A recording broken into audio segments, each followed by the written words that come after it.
Well, we are live again with another ranty flat earth chit chat show. I'm hoping to get a few guests in this evening, so if anybody's wishing to join, let me know. I actually need Paige, perhaps you could do that. You could put a comment in the ranty panel and ask if anyone wants to join. But in the meantime, this is called What Comes Next, so it isn't really going to be a flat Earth stream per se, unless obviously the conversation, I'm sure at some point, will go down that route. But essentially, for now at least, I want to kind of talk about what's got planned for the next few weeks, maybe the next few months, who knows, maybe even for the next few years, because I have a feeling that whatever we're going through right now is just the beginning of something far bigger. It's things we have talked about in the past, by the way, so it's not like we're jumping on any bandwagons here, but it's just to kind of give some new perspective as to what may transpire. Who knows? It's all speculation at the moment. We don't have a crystal ball, but we can certainly talk about it for sure. So, Paige, do you want to say hello? Make sure that the mic's coming through fine. Yeah, good morning, everybody. Hope everybody's well. Can you hear me good? I can hear you fine. You're coming through great. Awesome. Let me Good stuff. let me pop out the chat so that I can see it on my big screen. So let's pop this over. So we have, let's see. Well, we got Paige in chat. I wonder who that is. I wonder who that is. We got the plain truth, Diva Dante and Matty Boom Balati 369. Amanda Young, nice to see you in. Julie Bennett, awesome, nice to see you in. Thank you very much for joining. Dramiga, nice to see you in. And I am sure we will fill up with a fair few more people in the next few minutes or so. So, Cleary, nice to see you in as well. So, Paige, you were just telling me something about... Yeah, a little bit freaky. When I went down the street this morning to get smokes, I live in a town with like 2,200 people, so it's a really tiny little town. We don't even have a set of traffic lights here. It's like itty bitty. And the supermarket we've got last night, it shut. It usually shuts at like 8:30 at night. It was shut by 6 p.m. because everything was gone and they were getting a delivery overnight. So when I went down the street to get smokes this morning, the line outside the supermarket was like 30 people deep, and it was almost 9 o'clock, and the supermarket normally opens at like 7 in the morning. So they were still, stocking shelves or whatever, and hadn't even opened yet. And then I went to the chemist and had to sign a bit of paper, and the lady behind the counter said, "Oh, do you mind if I sign it for you?" And I was like, What for? And she said, "Oh, for, transmission and stuff." And I'm just like, "Oh, okay. If you really feel you need to, no worries." But no one in there had masks on. They were handling money, handling like the bit of paper that I held. And I'm just like, what the frig did the pen matter? Like, Yeah. I can understand that people want to try and minimize everything, but if you're not, she's standing like right in front of me and doesn't have a mask on, and she's worried about a pen.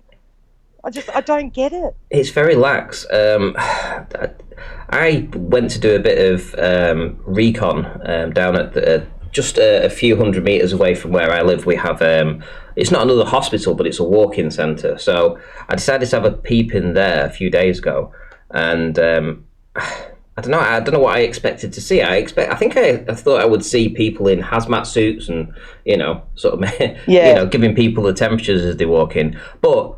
They like had what they show on the TV. Yeah, but like those drive-through things. Yeah, well, they had two nurses there. They did have two nurses at the door, and but they weren't dressed in anything like a hazmat suit. They had gloves on. They didn't have a face mask on or anything like that, but they had gloves on. No face mask. Wow. No face mask. They had gloves on.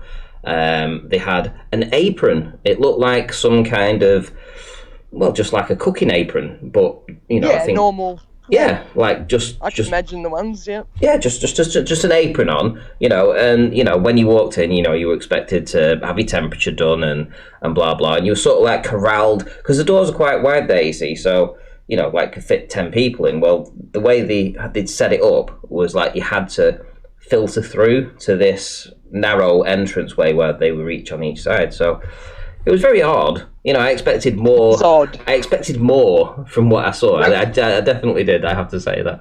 And I mean, what you're saying, it just seems strange too. And here in the UK, I mean, there's very few people wearing masks. I think I've seen maybe a dozen people at most in Blackpool. So and I've been out quite a lot.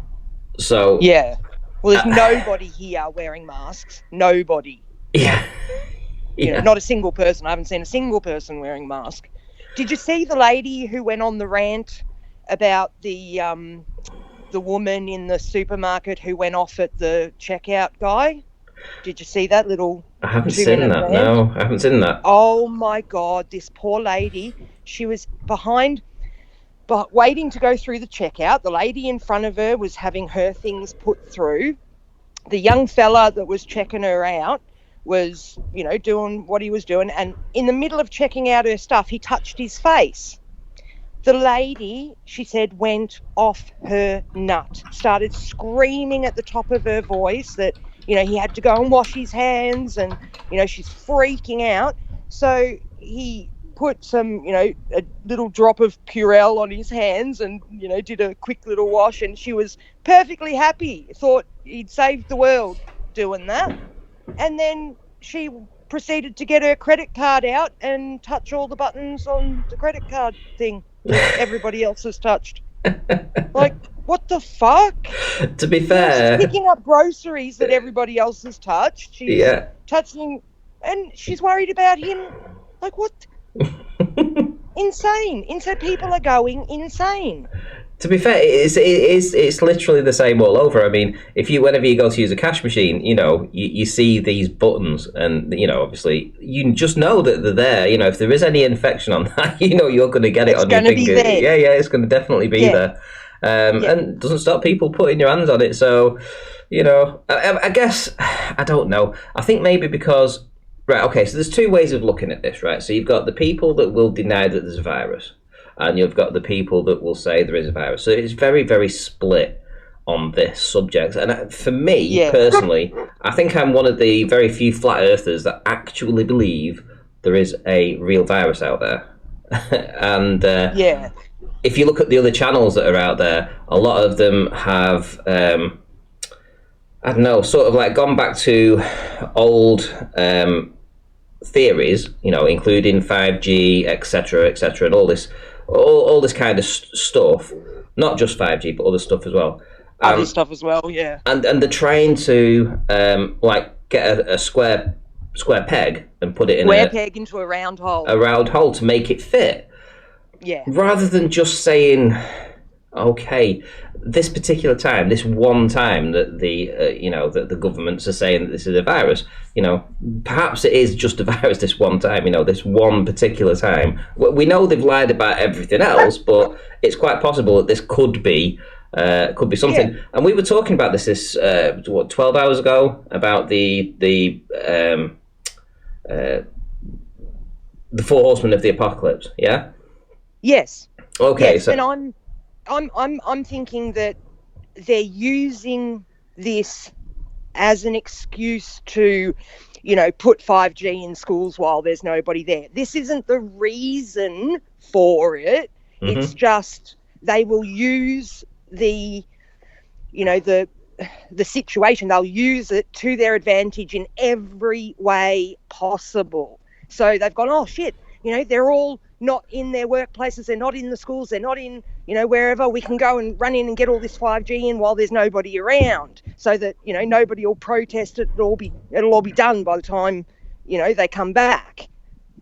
That's what I'm thinking. Yeah, I mean, that is a possibility too. I mean, this is some stories that I've heard, but again, there's no factual evidence for that, although a few people have said it who, in the past, I've got some credible information from them, Vans, there was vans at a school. A guy drove past a school in his neighbourhood, and there were, a dozen white vans from like security type places that put like biometrics and retina scans and thumbprint scans and stuff like that in, and they even do like bulletproof glass and stuff. And it's almost as if they're creating schools where the kids can get in, like whoever's got their retina thing in the security system can get through, but nobody else can. So not even the parents could get in. You know what I mean? Mm-hmm. But, yeah, I mean, like somebody's just said, it is just another conspiracy theory, I mean, you could have layers of conspiracy theories about what the hell's going on right now, but one thing... Absolutely. I'm just a woman who lives out in the bush, who, watches the internet like everybody else. I don't have any crystal ball. I don't have any magic powers. The only thing I have to put my own mind at ease and to try and figure out what these people are doing is my gematria studies, because that is a language these people use. It's just the same as if they talk to each other in French or Italian or Japanese or whatever. If you know that language, you can read what they're saying. And the amount of stuff that is coming out about war and Revelation 33 has been coded into this virus, not because Freemasonry has 33 levels, which it does, that's not my point. It's because 33, the 33rd verse in Revelation, is about wormwood. The star wormwood that falls and a third of the people die because it makes the waters bitter, that verse, that is what 33 means. So this is why I get really upset with people like Russian vids who go, oh, there's just a 33 in there, this is just a hoax. You don't know what that 33 is symbolizing. You've got to, it's just, it's really annoying when I see as much as I do in that context, and then I hear people just brush it all off, and I just think, you've got to be kidding me. Well, the thing that intrigued me recently has been this Four Horsemen of the Apocalypse. I mean, if you think of what they actually are, so we've got is it disease, famine, the locust, pestilence, and war. Yeah, so disease, war, pestilence, and famine. So we've got disease, we've got pestilence is disease, isn't it? Yeah. So we've got disease, we've got the locust thing, we've got famine coming, and now we're gonna have war. Like a quick test in the chat. So, one, if you know about the current locust swarm that's happening right now, or two, if you're not aware of it. So, one, if you know about this locust swarm and what it's doing and where it is and how big, and know everything about it. And two, if you've never heard about it and you know it's just something that you've not thought about. So, quick quiz. I'd like to know that actually. Colin's just said, why does Paige always sound so harassed and browbeaten? I am. It's because I say to you, you better be here in the morning. You better get on the show. Because it's my night. Get on the show. I'm going to be phoning you. Yeah, he rings me every night, or my night, going, you better be awake in the morning. I need you on the show. Like, oh my God. No, I love you, Auntie. I'd do it any day for you. Holy shit, there's a lot of twos there. There's only a couple of ones. Nobody knows about these. Holy crap, are you kidding me? Oh, wow. Nobody knows about the locust. Right, okay. Oh. Okay, so picture this. Right, there's currently three of these swarms. And they are rampaging across Africa. Eating everything in the path, just destroying crops everywhere. Tell them how big. I'll give you an idea of how big these are, right? 40 miles wide, 25 miles long, and 500 feet deep. That's how big one of these swarms are. 40 miles wide, 25 miles deep, 500 foot high. they could eat Lancashire, where I live. They could eat all the crops in Lancashire in a couple of days, and then move on to the next and to the next. I'm gonna bring up something for you guys to just have a look. You can Google this yourself. I just put this in the, just locust swarm Africa. Hundreds of billions of locust swarm in Africa. BBC News. This was from the 10th of March, 2020. So just a few days ago, last week. So hundreds of billions. This is biblical size. Thousands. Yeah, hundreds of billions. You can see videos of these guys. Bye-bye food supply. Yeah, Mike, wow, bye-bye food supply. Yeah, that's what we're talking about, famine. He's got it spot on. Bye-bye food supply. Plague of locusts set to descend upon the Middle East. Locust swarm in East Africa could cause famine, etc., etc. Just horrendous, the amount of crops that these locusts are actually devouring, and they're essentially just going to move out of Africa. They're going to move onwards. This isn't the end. This isn't where they stop. Yeah, and then their babies will hatch. Yep. And it's interesting that it seems that these have been allowed to get to this sort of size. I mean, hundreds of billions of locusts. The guys who are spraying them. The guys that are being tasked with the job of spraying them and killing them off have got little backpacks on with hand pump spray things like you would use in your garden at home, with no electric pumps or anything. And even they are saying, we can't reach the top of the trees and shit where all the eggs at the top are laid. Like, we're not having any impact at all. And it's interesting that somebody mentioned it. It was probably a YouTube channel that I saw maybe about 6 weeks ago or around that sort of time, and somebody was really stressing out about these locusts. And I didn't really research it because at the time I was just starting to research the coronavirus. So it was like I watched it, I heard about it, I heard him stressing, and I forgot about it. And then it was about a week ago that I decided to look back into this. And then I was like, I just can't believe what I'm seeing here. These locusts, I mean, if you think, right, I am getting a little bit flustered right now because there's so much I want to sort of bring into this. But I need to bring it in a way. I know how you feel. So much information, you want to get it all out, and it's hard to express it. Yeah. So here we go. So look at it this way. Here in the UK, so here in the UK, we know what's going to happen with the coronavirus, how they're shutting things down. We've heard that companies are filing for bankruptcy, etc. Even though the government have said they're going to prop them up and they're going to give them money, etc. like that, we know that isn't always going to work out just the way they say it is, right? Stocks are tumbling, airlines are crashing, filing for bankruptcy, etc., etc., etc.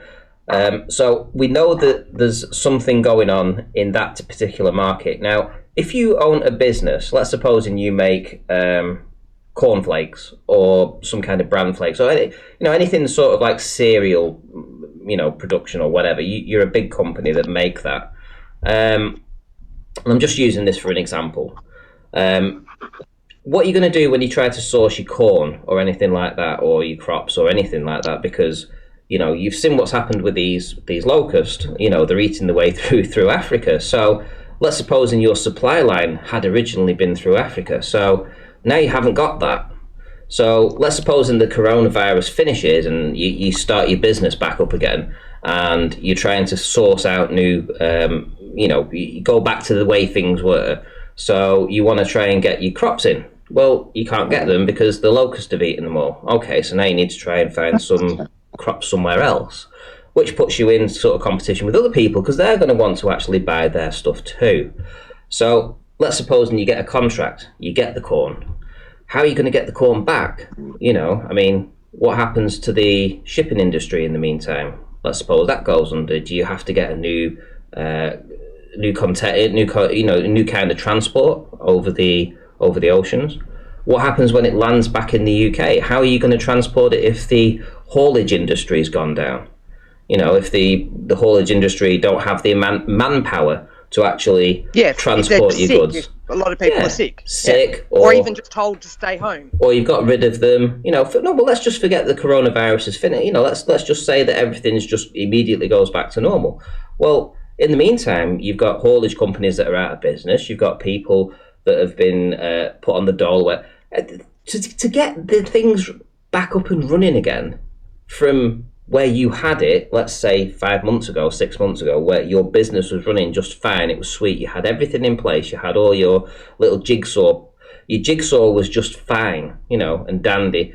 But as soon as you start taking those pieces out and these supply chains start falling down, and you need to get new haulage people, you need to get new transport, you need to get new suppliers, you need to get new workers. Yeah, everything is going to make things so much more difficult to start back up again from where it was. So what the government is saying is that everything is going to be fine. We're going to defeat the coronavirus in 12 weeks. That's what they've said.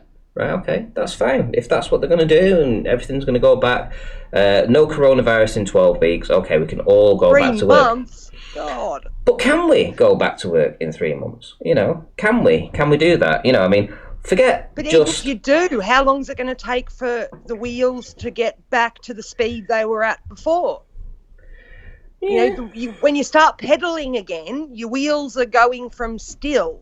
So you don't have the momentum that you had before. And if the locusts have eaten all the crops and shit, you've got to grow them all again. So... everything is going to be from a standing start. Everything the way it was, all your supply chains, if you own a business, all those supply chains are going to change. And I mean that in sort of like the grocery and farming industry for sure, even going as far as saying fishing. So there's only a finite amount of fishing boats in the world. Well, they can't go out fishing right now because when they come back, they can't offload them and got people working in the in the fisheries. To gut them and cut them up and package them. Yeah, and so they're not going to get the money for it, so they're not going to go out and go fishing, right? So, excuse me. So when this all gets over and done with, they're now going to have to start off again. They're going to have to find people to actually work for them because they'll have to have laid people off. Everything's going to take such a long time to actually get us back from where we originally were a few months ago. It's going to take an awful lot longer. The knock-on effects from what is transpiring right now is going to take a very long time. That's one thing I will say for sure. Is going to happen. Yeah, I agree with that completely. So the four horsemen of the apocalypse, we've got the locust, right? That are swarming everywhere. Right, literally everywhere. We're going to have famine. We are going to have famine, whether you like it or not. There's going to be famine in Africa because of the locusts, etc. But there's also going to be famine throughout probably European countries, definitely in the UK. I mean, we get half of our food from abroad. But if those supply chains break down, which they already will have done, and it's going to take such a long time to get the goods back in. We can only find half the food to actually look after the people that actually live here. So, there is going to be definitely hardship here. It could come down to some kind of rationing, where they actually give you a book, to say, like in the World War II, when they give you they give you a book and say, okay, you can get a pint of milk this week, and you can get half a loaf of bread, and might be a little more than I don't know, but a couple of ounces of flour, a couple of ounces of butter, and you're gonna have to make your own bread. You're gonna have to learn how to cook. Shout out to Colin Turner for the £2 super chat, who says it's time to pay for the party. Thank you very much for the super chat. It's my birthday as well, by the way. It is actually my birthday. Happy birthday! Thank you very much. You didn't tell me, I forgot. It's my birthday. I feel so bad now. I think it's a couple of other people's birthday as well. I can't remember. Emma UK, I think it's her birthday. And there's somebody else as well. Yeah, so we're all 19th of March birthday children. So you're all 319s. Yeah, 319s, and a couple of beers down the neck as well. Can't be too bad. But nice. We've got a plague of locusts. We've got the plagues. Famine, we've got pestilence. Pestilence. Hang on, wait a minute. The pestilence, Yeah, which pestilence is the illness. the coronavirus, yeah, and I actually think it's a real thing. I actually just watched a video on, and I know this is mainstream media, so don't kill me here, guys, in the chat. But sometimes you have to look at all kinds of media, kinds of media.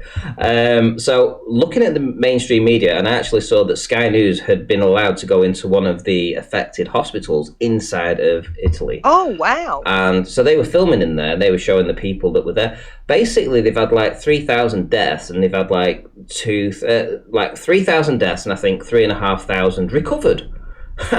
I mean, even the reporter was shocked. He's like, I can't believe he literally went 3,000 dead, 3,500 recovered.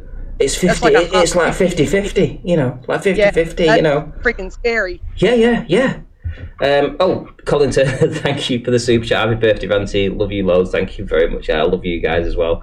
And Colin Turner as well. Thank you. Happy birthday for Ranty. Thank you. Yeah, thank you very much. Happy birthday. So we've got 3 of these things. We've got 3 of these things. What's the 4th one? Yeah. The 4th one's war. All the gematria that I've found around this virus points to a war date for the end of next year. So, you know, it lines up with the war, with the First and Second World Wars, with, you know, certain dates in that when they declared war against Germany. It lines up with like the 8/11 from Revelation, the 33 from the Wormwood Star, heaps of stuff. Yeah, and with Soundless Bernard Camus puts bullshit, it's not 50-50. Yeah, I'm going to agree with you on that, but what I'm saying is that the current results, what Italy have now, I don't know if as I'm going to say again, I believe there's a virus out there, and I believe that we have different strains of this going around. It's quite possible that the one in Italy is more virulent. Who knows? But for sure, they're world class in you know, which is, by the way, is far more better than, you know, than the UK's. You know, if you look at the amount of beds that they have available for critical care, it's almost double the amounts what the UK has. But they've been swamped by the amount of people arriving at the same time. So essentially, you've had 500 or 600 people trying to get into a critical care bed and need critical care attention when there's only like 100 beds available. So that's why turn a 53 or 54-year-old man down for a critical care bed, but a 41-year-old man was considered young enough to get one. Right. So it's now coming down to, are you young enough that they think you're worth saving? And here's the other thing. So old double beg FPV says, you know, he's already on this. He's like, yeah, you know, we know that the mainstream, you know, they hoax stuff. You know, if you in Iran when they had those people that were all lined up on the floor with rags thrown over the top of them, they were all supposed to be dead bodies on the floor, and then they carried on filming. The chemical attacks are real. They weren't. They have been. The chemical attacks with those kids, that kid was dragged in, like he was lured into a building. When he got inside the building, they threw water on him and filmed it. And when his father found out, he went mental. So, you know, that wasn't what they said it was. Well, you know, we do know that they definitely make things up. We know this. Yeah. We absolutely 150% know this. We are truthers here at the end of the day. We're on the same page here. But I think that with the mainstream, we know that they tell lies all the time, telling lies. But you know what? Occasionally they do tell the truth. Yeah, we also know that they give us little diamonds, little pearls, you know, dropped in there every now and again that are completely true. Amanda, it's just like when they say, oh, the earth is round. Like, well, yeah, it can be round, but it can also be flat. You know? Like, round doesn't necessarily mean sphere. So you have to sort of read between the lines with these people. Amanda Young sent a $10 super chat. Thank you very much. Happy, blessed birthday, Ranty Flat Earth, and many more. Thank you very much. really Oh, nice beautiful. one. Thank you, Amanda. We Cheers. we have the best people in this chat, I swear. We do. You've got the pretty best awesome. viewers. But yeah, I mean, the mainstream, they lie we know how bad they lie. We know they make things up, they manipulate stuff. But to be honest, I've seen so many independent, well, what would you call independent? Sort of. Yeah, as independent as you can get. Forget the mainstream here. So talking on things like Twitter and Reddit and things like this, sort of like scouring the internet to find these individual, and even on Facebook as well, doctors that are coming out and speaking about what things are like in Italy, etc. And it is what they showed, essentially. I mean, this isn't, they went into this hospital, they showed it as it was. It's essentially what other people have showed on their, through their mobile phones from working there, etc. This isn't made up. There are genuinely very sick people in these hospitals, and, it's, to just deny that this is happening completely, I think is not showing that you've done any kind of research into this. Because it's much easier. It's much easier to speculate and think. Just stick your head in the sand. Well, no, to speculate. I love speculate. I love. Listen, I could write a book. It's fun. I've sat down and I've written half of a book already. I've literally written half of a book when I was younger, and it was. Wow. I'm not even going to tell you what it was. I'll get crucified if I tell you what it was. But it was it was sci-fi.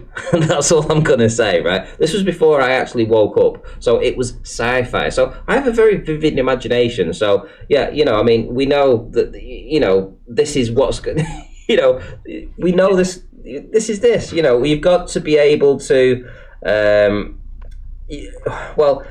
You've got to decipher. You've got to differentiate between what's real and what's not real. And okay, we know that there's a lot of agendas put in place. There's Agenda 1, Agenda 21, Agenda 30. We know they are the Georgia Guidestones, all this kind of stuff. We know this is out there. We know that at some point this is going to have to fit into some kind of event.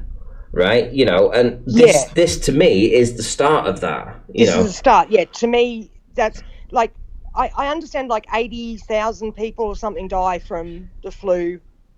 Right, or something.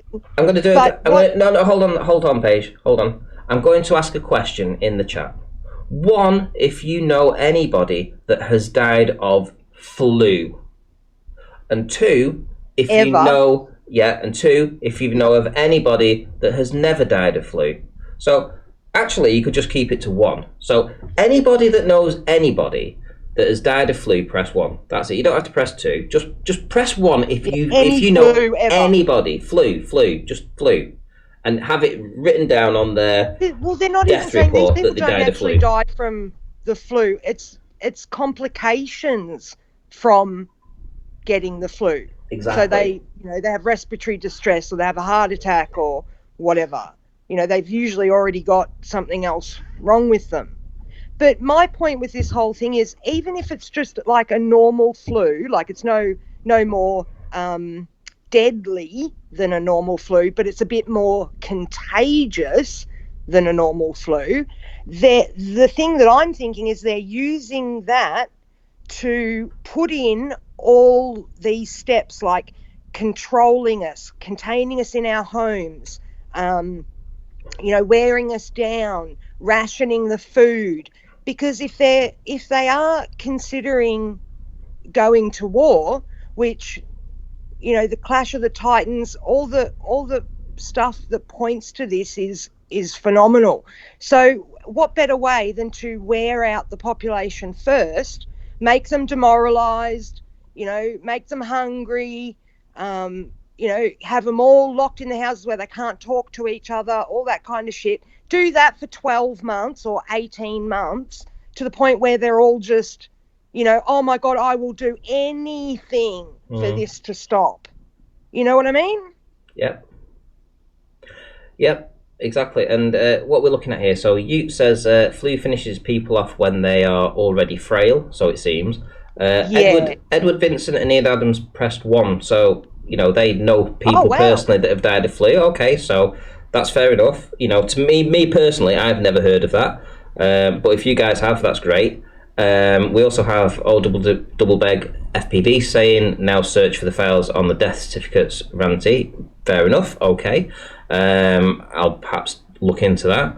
But I'm going to agree with you here, who says that flu finishes people off when they're already frail. Yeah, that's how I look at it. Yeah. And when They're you look really at old and when you look at this, what they're telling us, at least with the coronavirus, is that especially like in places like Oklahoma and Italy, bearing in mind, is that they're saying that 40% of those that need critical care, due to the coronavirus, 40% are aged between 20 and 45. yeah, Sorry, my mistake. 20 and 55. Sorry, 20 I mean, and 55. there were reports of 18-year-old Yeah, kids dying, wasn't there? yeah. So what this is They showing? may have other underlying things, like they may have No, they like didn't. No, weak hearts. No, no, shit. no. The doctors were saying that these people don't have any underlying symptoms. They're in the peak of health, but they're actually in our intensive care units, struggling to live, basically. So what this is showing is that it doesn't just attack the elderly. Obviously, if the elderly get it, they're more likely to die because they have these other complications. Bit like the flu. But the flu doesn't put you in the ICU if you're a normal 25-year-old healthy person. Well, yeah, I was looking at one of my videos just last night, and it was from 8 months ago. And there's a pinned comment on there with me apologising, saying, I'm really sorry about my husky voice. I've had the flu for 2 weeks. And I thought, oh, yeah, that's right. I was crook as a dog for like 3 weeks. But, you just you muddle through it. And I didn't end up having to go to the hospital. I'm going to put something out here about how you may want to create a power shift. So currently, and has been for the past, I'd say 100 years or thereabouts, the power has resided with, for the start of that, probably the UK, that sort of, but mainly with America, I would say. And we've seen this rise of China. China has risen up. It's become more economically powerful. They've got a big army. They've got technology. They've got more people. And they've got a lot of technology as well. The UK, obviously, if you believe all the files that would suggest that the US Army, have far better this, that, and the other than everybody else in the world. It's quite possible that could be true. It's quite possible, but China aren't really. They're definitely ahead of us in at least a little bit. The public doesn't get what they've got. But if you've got, I don't care what you say, if you've got 10 Chinese planes against one plane of America, 10 Chinese planes, one of them's going to take the plane down regardless. There's going to come a time when you run out of ammunition. 10 times the chance to hit that one plane. Happy birthday to you as well, Emma UK. My twin, so to speak. Happy birthday, Emma. Happy birthday.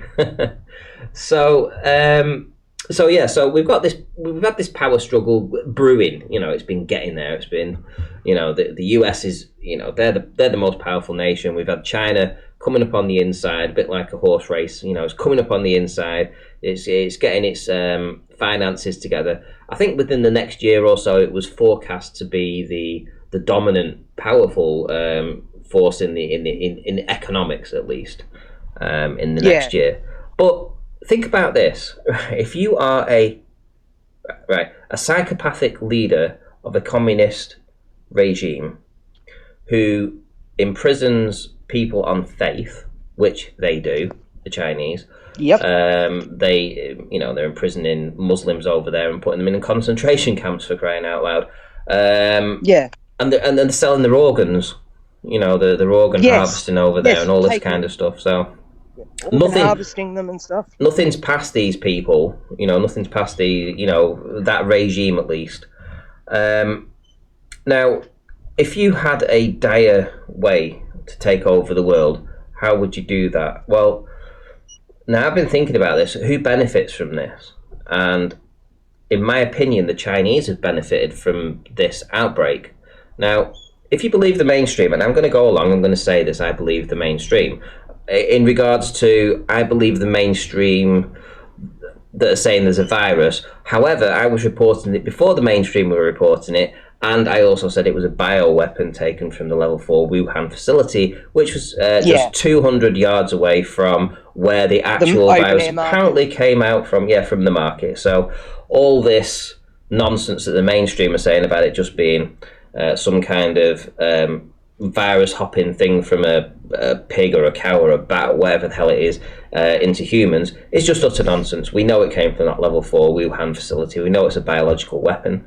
And we know it was in some way came from there. Now, I'm going to put my real conspiracy hat on now for just a minute, and I'm going to tell you what I've been thinking. So, the Chinese government have a thorn in their side, and it's a populist uprising in China, centralized in and around Wuhan. So, those people that are generally student-y type people that live in Wuhan. But the movement essentially originates from there, and it's where their stronghold is, and it's basically trying to unsettle the regime in China. Yeah, they want the freedoms that the Western world has. Yes, so they want to create change. So they are a big thorn to the communist Chinese government in that location. Now, think of it this way: if you're a despot kind of leader of a communist regime, how would you go about achieving all your goals in one foul swoop? So you'd plan for something very large.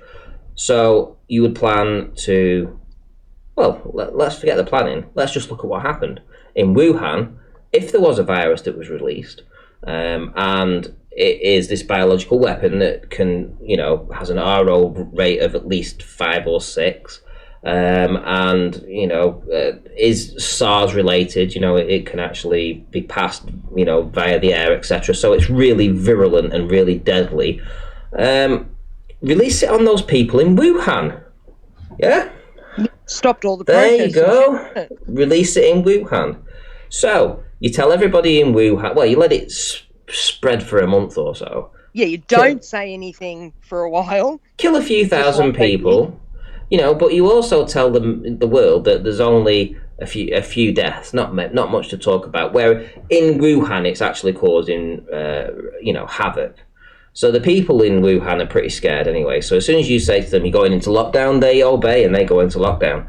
And then what you do is you round up all those dissident leaders. You take them out of the houses under the guise that they've got some kind of virus that's going to kill everyone else. So nobody sticks up for these people because you're just taking them out of the home regardless. They've been thrown in a van and taken away somewhere. Yeah, we've seen that happening.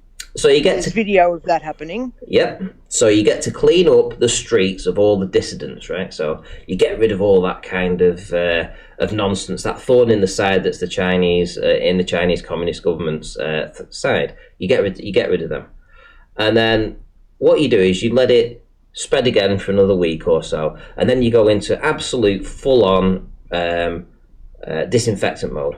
And if you've seen those videos of these trucks that they have in China, you're talking dozens of trucks at a time going down these roads, spraying out copious amounts of disinfectant, and like twice a day.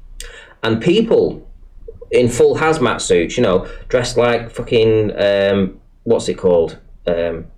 Ghostbusters, dressed like Ghostbusters, walking in people's offices and spraying them all over and down the streets and everywhere. You name it, anywhere that you can find an inch of wall, they're going to spray, right? So they're going to spray it everywhere it goes, right? So they're spraying everywhere. And it just so happens that you have this equipment lying around, right? You happen to have these trucks that are designed to spray this disinfectant everywhere the way they did. You just happen to have these. And all the disinfectant. Yeah, and the disinfectant and the hazmat suits and the people to go around doing it and the kind of equipment that they have to go and do it. And you have enough of this supply to not just do the whole Wuhan area, But all of China, you have enough disinfectant, enough trucks, enough equipment to sterilize the entire nation, right? However, in other countries like like France, Germany, America, Britain, everywhere really, we don't have that technology. We don't have that capability to have those kind of trucks to go around and spray everywhere. Well, they didn't know that it was coming, so they didn't prepare for it. Like, if China knew they were going to do that and prepared for it, exactly. Then, yeah, you see, let it go out of your country, and no one else is prepared because you're the one that started it. Like Trump's already saying, it's the China virus. We've got to blame the people where it came from. Yeah, he knows. Oh, damn right. So what he does, so what the Chinese do, they release it on the Wuhan residents to kill off all the dissidents in there. They make everyone feel sorry for China because they're really getting hit hard with this virus. Oh, woe is China, woe is China. Oh, they're doing pretty well now, aren't they? Now they've got no cases in there because they've sterilized their entire... one new case. Yeah, and the rest of the world is going to burn. The rest of the world has to lock the residents in. They have no policy they have no equipment, no machinery, no disinfectants like the Chinese they didn't know it was coming. We've just got to sit there in our houses for 18 months, apparently, in the UK. You know, even though they said 12 weeks today, you know, it could be 12 weeks is what Boris Johnson said. It took them 12 weeks in China with all that disinfectant. I haven't seen a single person going around here with disinfectant or exactly. in, you know. That's 3 months with doing all of what China did. Yeah. Do you know that? But think about this. If you want to take over the world, how do you do that? So not only do you take out your opponents, but your own dissidents. Yeah, you take out your opponents in your own country. Then you set this virus on the rest of the world who have to deal with it, who don't have the equipment. They're not prepared for this. So you are going to get a lot of casualties. But in the meantime, you're also going to crash their economies, bankrupt the nations, put up walls between individual countries. So the Eurozone no longer is the Eurozone. It's individual countries, nationalism and all that. So you're going to create all that kind of division again. So from the Chinese standpoint, and you look at their economy now, their economy is stronger than when it went into the virus 3 months ago. It's stronger. It's actually rebounded, and it's stronger. They have more capital, more money, more readies to go ahead and buy all the stocks in America. Yeah, for all the people that are going out of business, and they just go in and scoop it all up for pennies on the dollar. Buy it all up. What's even scarier is that event 201 where they had the mock simulation thing of the coronavirus. They are saying that in that simulation, countries like China, who locked all their citizens down and took away all their freedoms and all that, bounced back really quickly. But the countries like America and England and Australia, who, you know, gave their people a little bit more freedom, the virus burned through them really badly, and it took them way longer to recover, and way more people died. So even in that simulation, they're basically saying, what's the underlying message there? That it's better to lock all your people up, keep them safe. You know, people are screaming for safety. Keep us safe from this virus. Mm-hmm. Exactly. You know, so it's really scary. And when I think President Trump knows what underlying messages in this are. I think President Trump knows. That's why he keeps calling it the China virus. He knows damn well. Yep. But you know something? None of the rest of the country are willing to tell people just how bad this may be. You know, as a kind of biological agent, if that's the case of what it is. But I think President Trump knows it. You know, he knows that it. That's why he keeps calling it the China virus. The China virus. Yeah, he's not letting up on that. And do you know what? Even when that lady pulled him up on it, she's like, well, you know, that's racist, and he said, no, it's not. That's where it came from. Yeah. So I'm just being factual. Yeah. And he's right. It is. That's just where it came from. I'm gonna shout out Queen City Wren, who is a. I'm not going to say what she is, but that came out terrible, actually. It Queen, did. Queen City Red is a globe earther, right? So okay, so there was nothing meant other than that she's a globe earther, but she's saying that Infecto was right. So if you know that 7 weeks ago or so, I had a gentleman who did the Infecto reporting. You know, it was a piece of The one reporting. that Sleeping Warrior said was you on a voice changer. And he to mentioned be honest, that in Nathan's chat again today. Well, to be honest, I've had probably half a dozen emails in the past week from people telling me that he was right. It's really weird. It's like out of the blue, just people that I know telling me that what he said has come. Everything that he said is correct. Yeah. Like there's nothing that he's put in that hasn't come to pass. That hasn't actually happened. Yeah. Like the whole hour and a half or whatever it was that he was doing it for, everything that he documented came true, and Queen City Ren, you know, says that too. So yeah, that's fair enough. I mean, our whole point from the beginning was it doesn't matter whether the virus is real or not. The effects of the shutdowns will affect you. This is what we were saying. And look what's happening. You can't get shit. You can't get toilet paper. You can't. All the supermarkets are shut. All the everything's shutting. Yeah. If you can check on my community posts. Things like I don't know. Was it about 3 weeks or 4 weeks ago when I said about 3 weeks ago when I said prepare yourself now because the economy is about to collapse. You know, all the stock markets are going to just. Their arse is going to fall out of them. You know, if you've got money in stocks or whatever, you know, think about getting out of that. Yeah. And I put that out about 3 weeks ago. If they'd have done that, they'd have said, you know, if you had £100 in stocks back then, you know, if you had the same stocks now, they'd only be worth about 65. So you'd have lost, know, a third of your money. So I was advising people back then because you can see these things happen. You know, you can forecast by the knock-on effects, and it's really strange that scientist, that UK scientist that advises the UK on their policy on how to actually combat this virus. He was saying do this herd immunity kind of stuff. Just release it all out and let it just wash through the whole of the UK so that everybody gets it. And then, you know, some people will die. All be immune. Yeah, but some people will die, yeah, but you know, we'll be able to cope. But most of us will be immune to that then, and they'll be stronger. We don't have to worry about locking down in the future.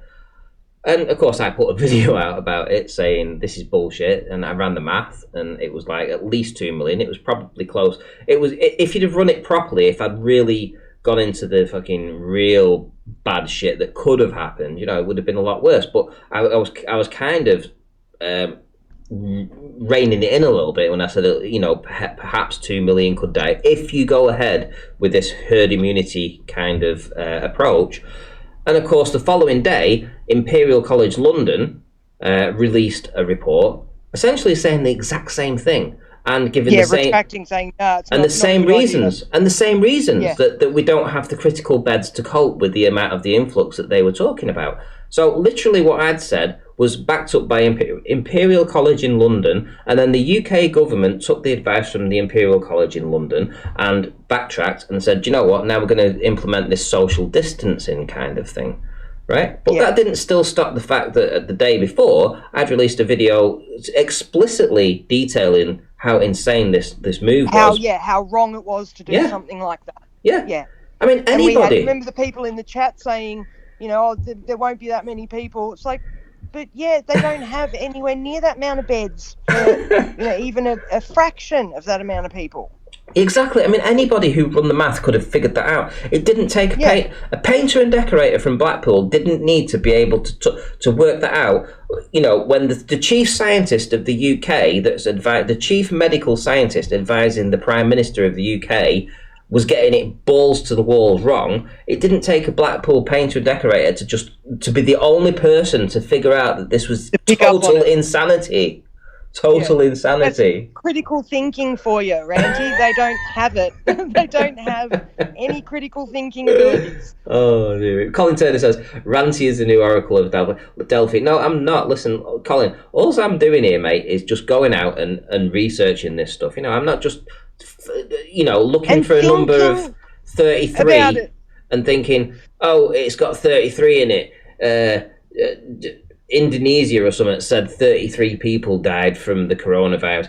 Oh, 33, it must be a fake then. You know, I mean, I'm not Yeah, it must be a like fake story. that. You know, I actually look into this stuff all the time, and it's nothing to do with being an oracle. All it is just taking the information, weighing up the pros and the cons, you know, and researching it, and that's all it is. It's not difficult here, you know. I mean, and I think what helps too is that when you have conversations with a lot of different people and get a lot of different opinions, you know, from a lot of different angles, like, you know, the way Roxanne thinks compared to the way I think, compared to the way, you know, Nathan and them all sort of approach things from a different viewpoint, and you sit in the middle and just soak it all up. So, you know, that really helps. So the more you can talk to people, the more you can be open to somebody else's opinion, the better off you'll be. Yeah, you know, just because somebody gives you an opinion doesn't mean you automatically have to accept it and believe it. And, you know, like Jose Gonzalez says, hold it dear to your heart. You know, you just keep an open mind, think about things. You know, you might find a little pearl of wisdom in what they say, just one little piece of the puzzle that you needed for what you were thinking about, and then you can, you know, slip that piece of the puzzle into your thoughts and go, oh yeah, that, you know, fleshes it all out.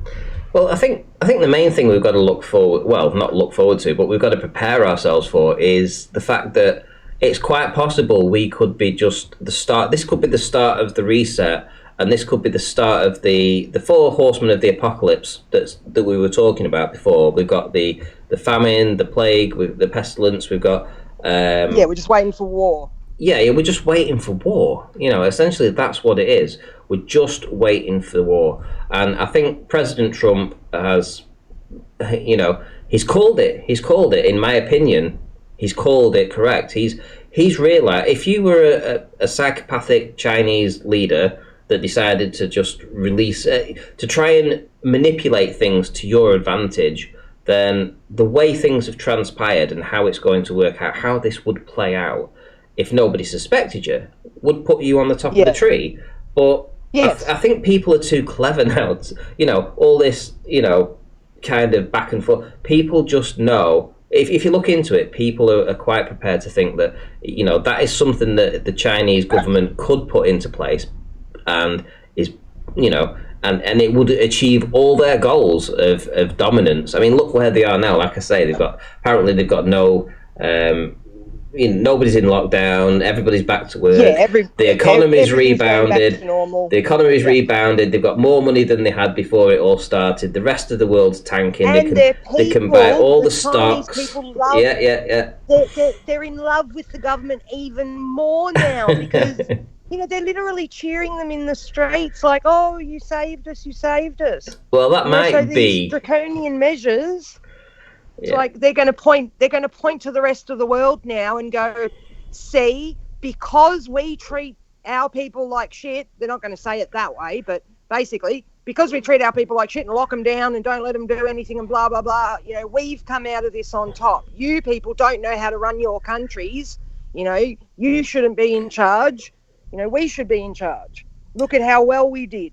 Shout out to Brandon Toy in the chat. Nice to see you in, mate. And again, happy birthday, Emma UK. Hope you had a good one. Hope you've enjoyed yourself today. So we're joined by Jesse Mosillo. How are you doing, my friend? Good day, Jesse. Hello. Happy birthday. Thank you very much. It's another year older, but you know what? Who cares? It's just nearer who cares? It's just one of them, isn't it? Another year of wisdom to add. Yeah. It seems to go quicker, though, I have to say. Yeah. Doesn't it? You know? Hey, Ranti. Yes. Tell me when you will meet someone who will be a year younger. Oh, wish.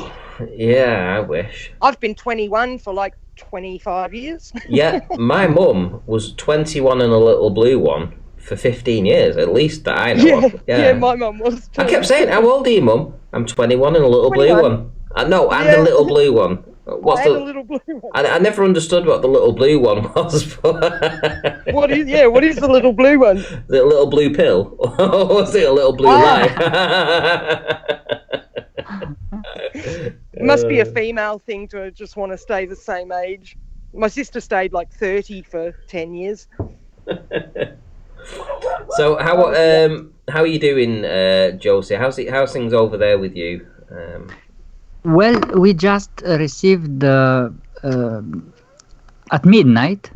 I received the message. First of all, I'm sorry, I'm not a native English speaker, so I hope you will understand me.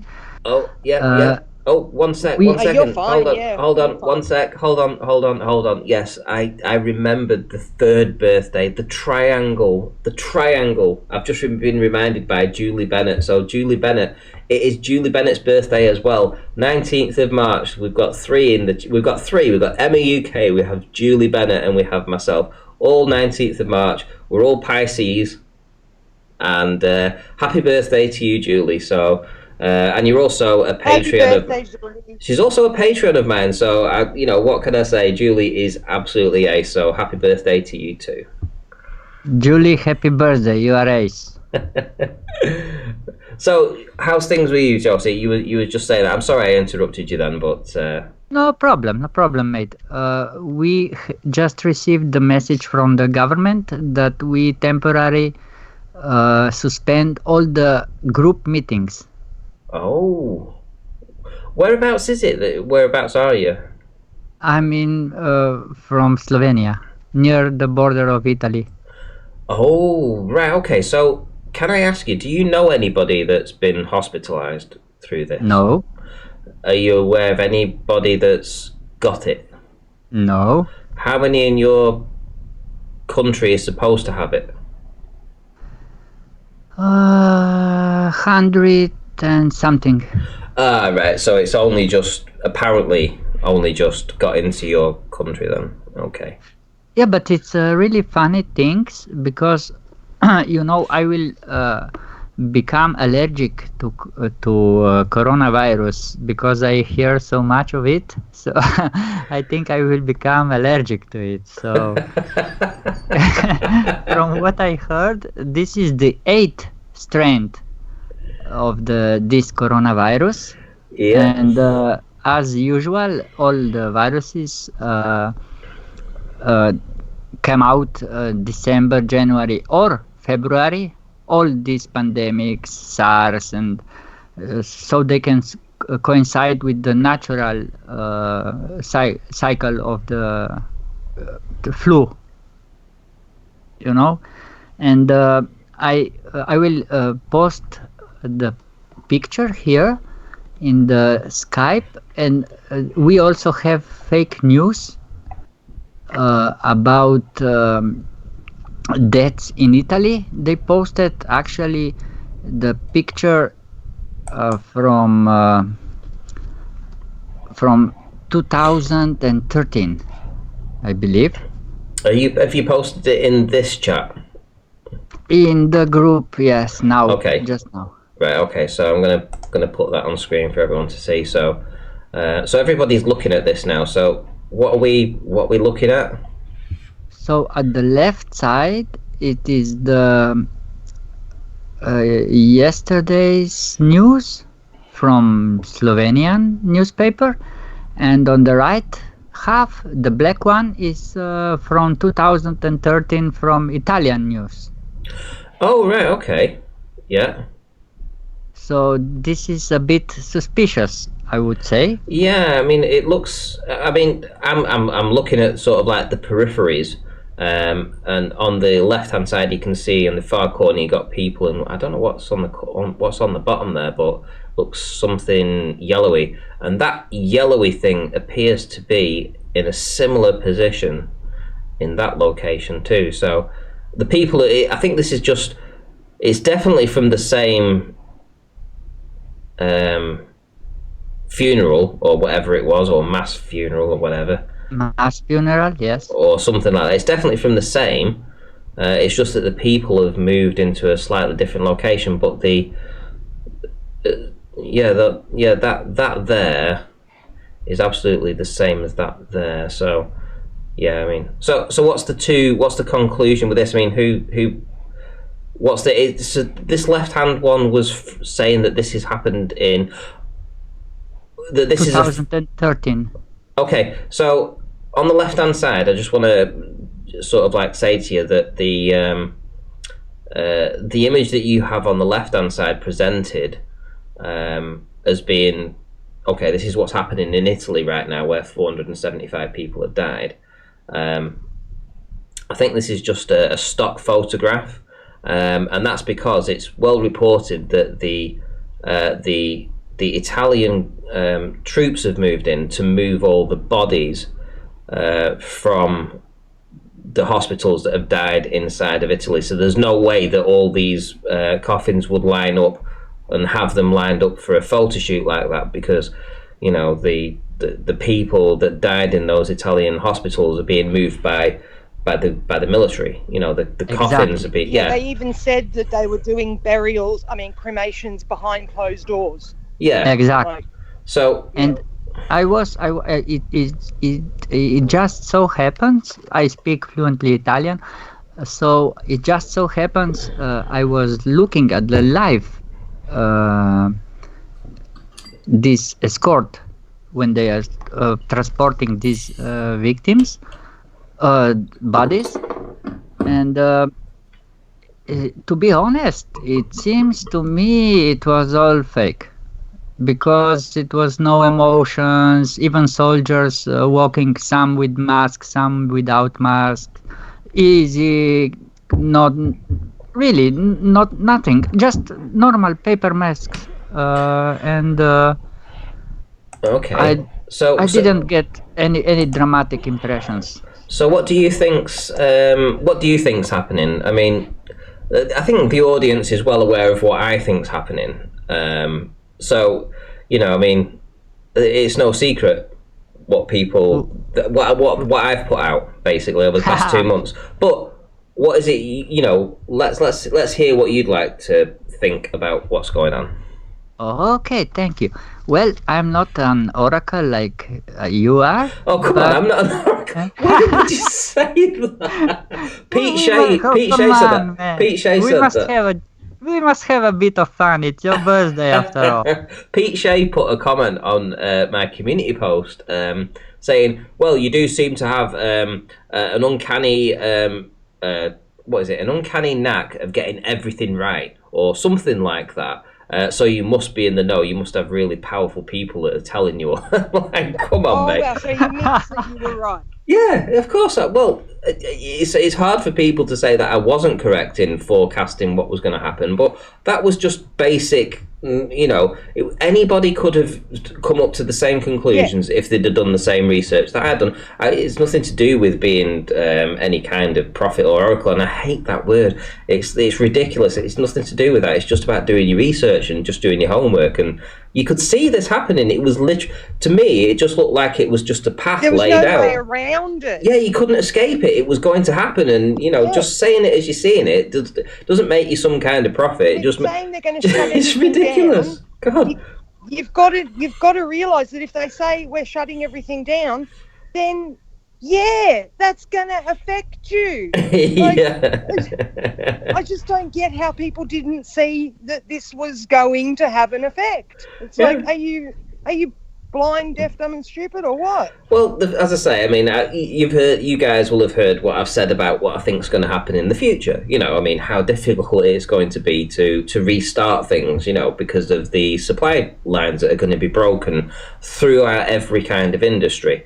So that's going forward, but I'm sorry, I need to go back to you, Jossie, there, and just say, what is it you think's happening? So I'm sorry to have cut you off then. Wow, you're welcome. You are the birthday boy, so. Hey, it's my birthday. I can say what I want to. So I was just before I tell you what I think, I would like just because of the locust you told before, yeah. Yeah.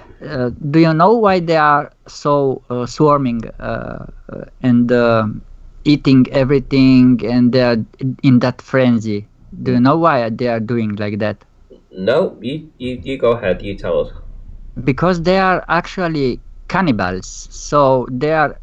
The moment they stop, they are eaten. So they must move. Oh, they eat each other. Yep. Ah. It is pure fear that is driving them. Yeah. And this is exactly what they are doing with us, I believe. Maybe they're pushing few agendas with it, with this isolation. But I tell you this, in our shops, everything is stocked. No people. Normal day. To be honest, there's been reports. I've had a lot of people emailing me again. I've had a lot of people emailing me with images of their stores completely stripped, with no food in. And I've had people emailing me with pictures of stores that, like you say, that have a lot of food in.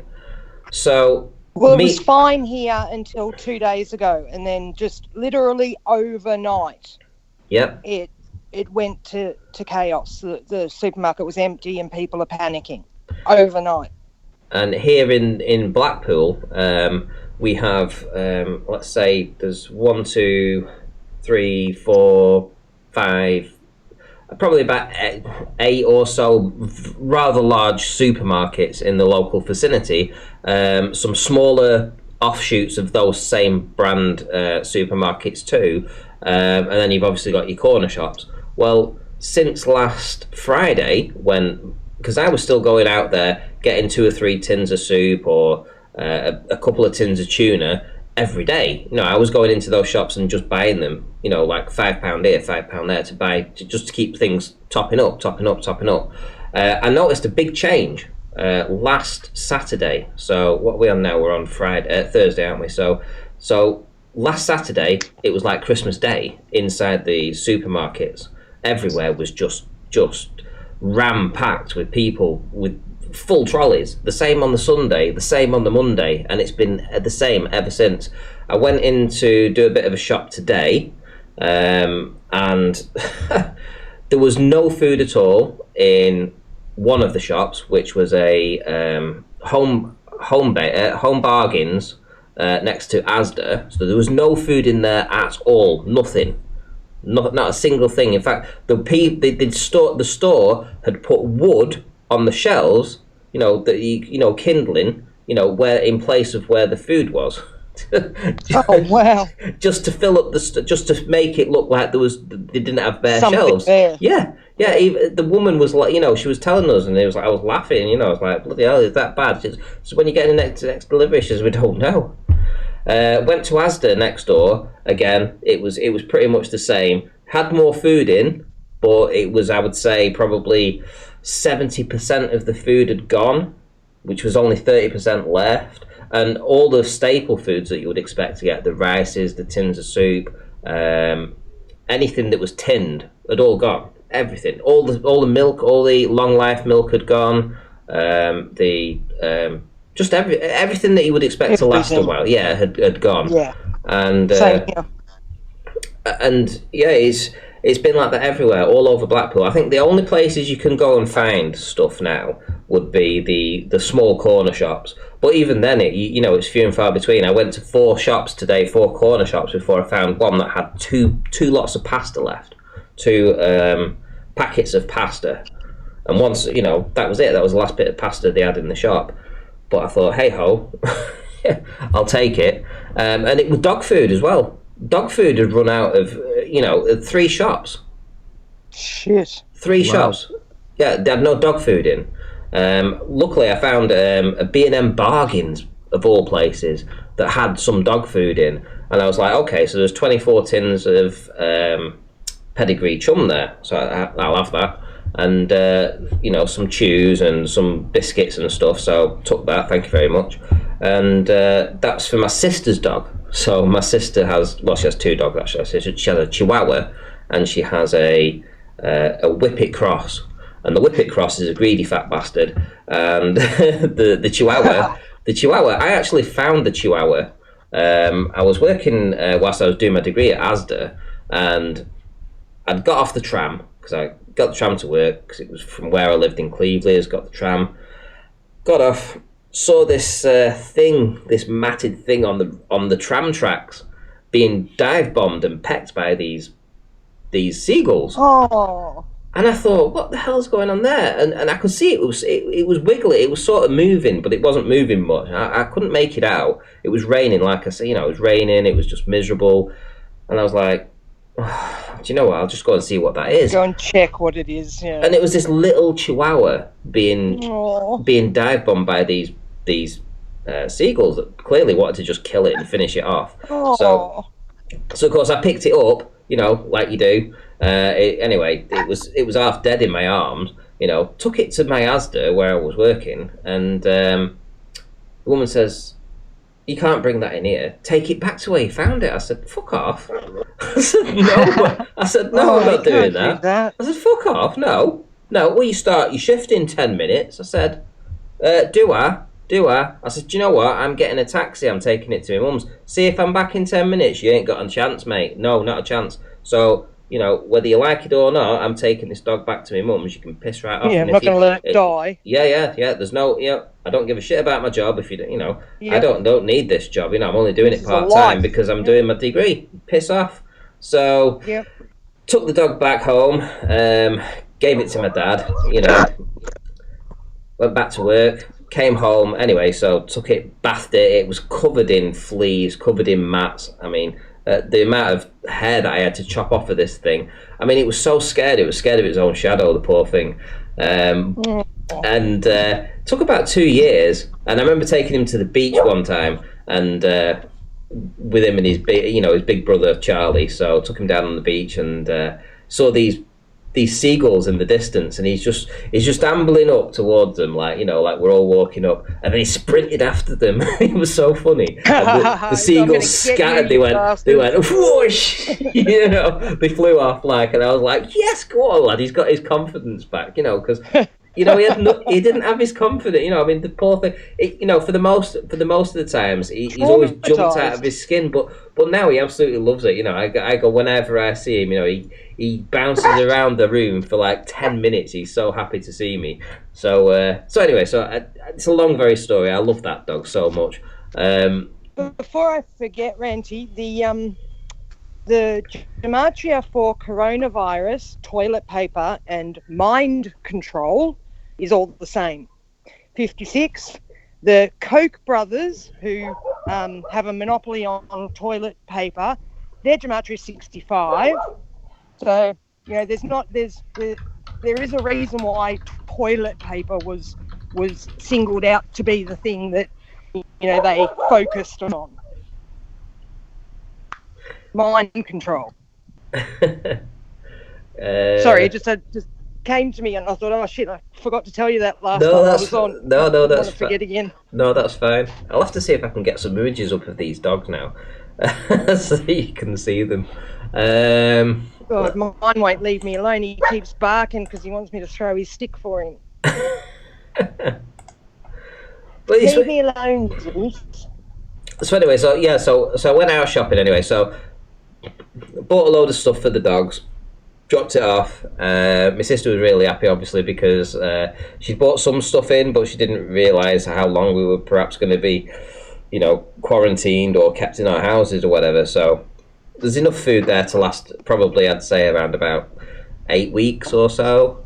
So got a good price on the dog food though. I think it was 24. Good stuff. 20. Hang on, wait a minute. 4 times by 6. 24 tins for 14 quid. And some of these. Yeah, that's all right. There's a few different bits that I got. It was about 30 quid. So the dogs were really chuffed anyway when I turned up. So that was really like beer talking there. That was beer talking. I don't know. We went down that route, and I don't know how we ended up on that route. So, do you have any dogs? Dogs are a part of your family. They're like having a child. It's not like having a bird or a cat or something. Like a cat can look after itself pretty much, but a dog, it's like having another child. Yep. I You- have 2 cats, and it's nothing to worry about. Yeah, you don't have to worry about them at all. And I am a prepper, so the Ranti's advice 3 weeks ago, it doesn't concern me because I have always at least 2 months of everything in my home. So Really? Well, I'm not. I've never been a prepper ever, and this made me prep. I don't know what it was. About 8 weeks ago, I started prepping, and there was just something that was different about this. I've said it a fair few times. I don't know what it was. It just smelled different. There was something that was going down, and it just felt very, very real this time. It wasn't like the other things that they tried to put on us. This just felt real.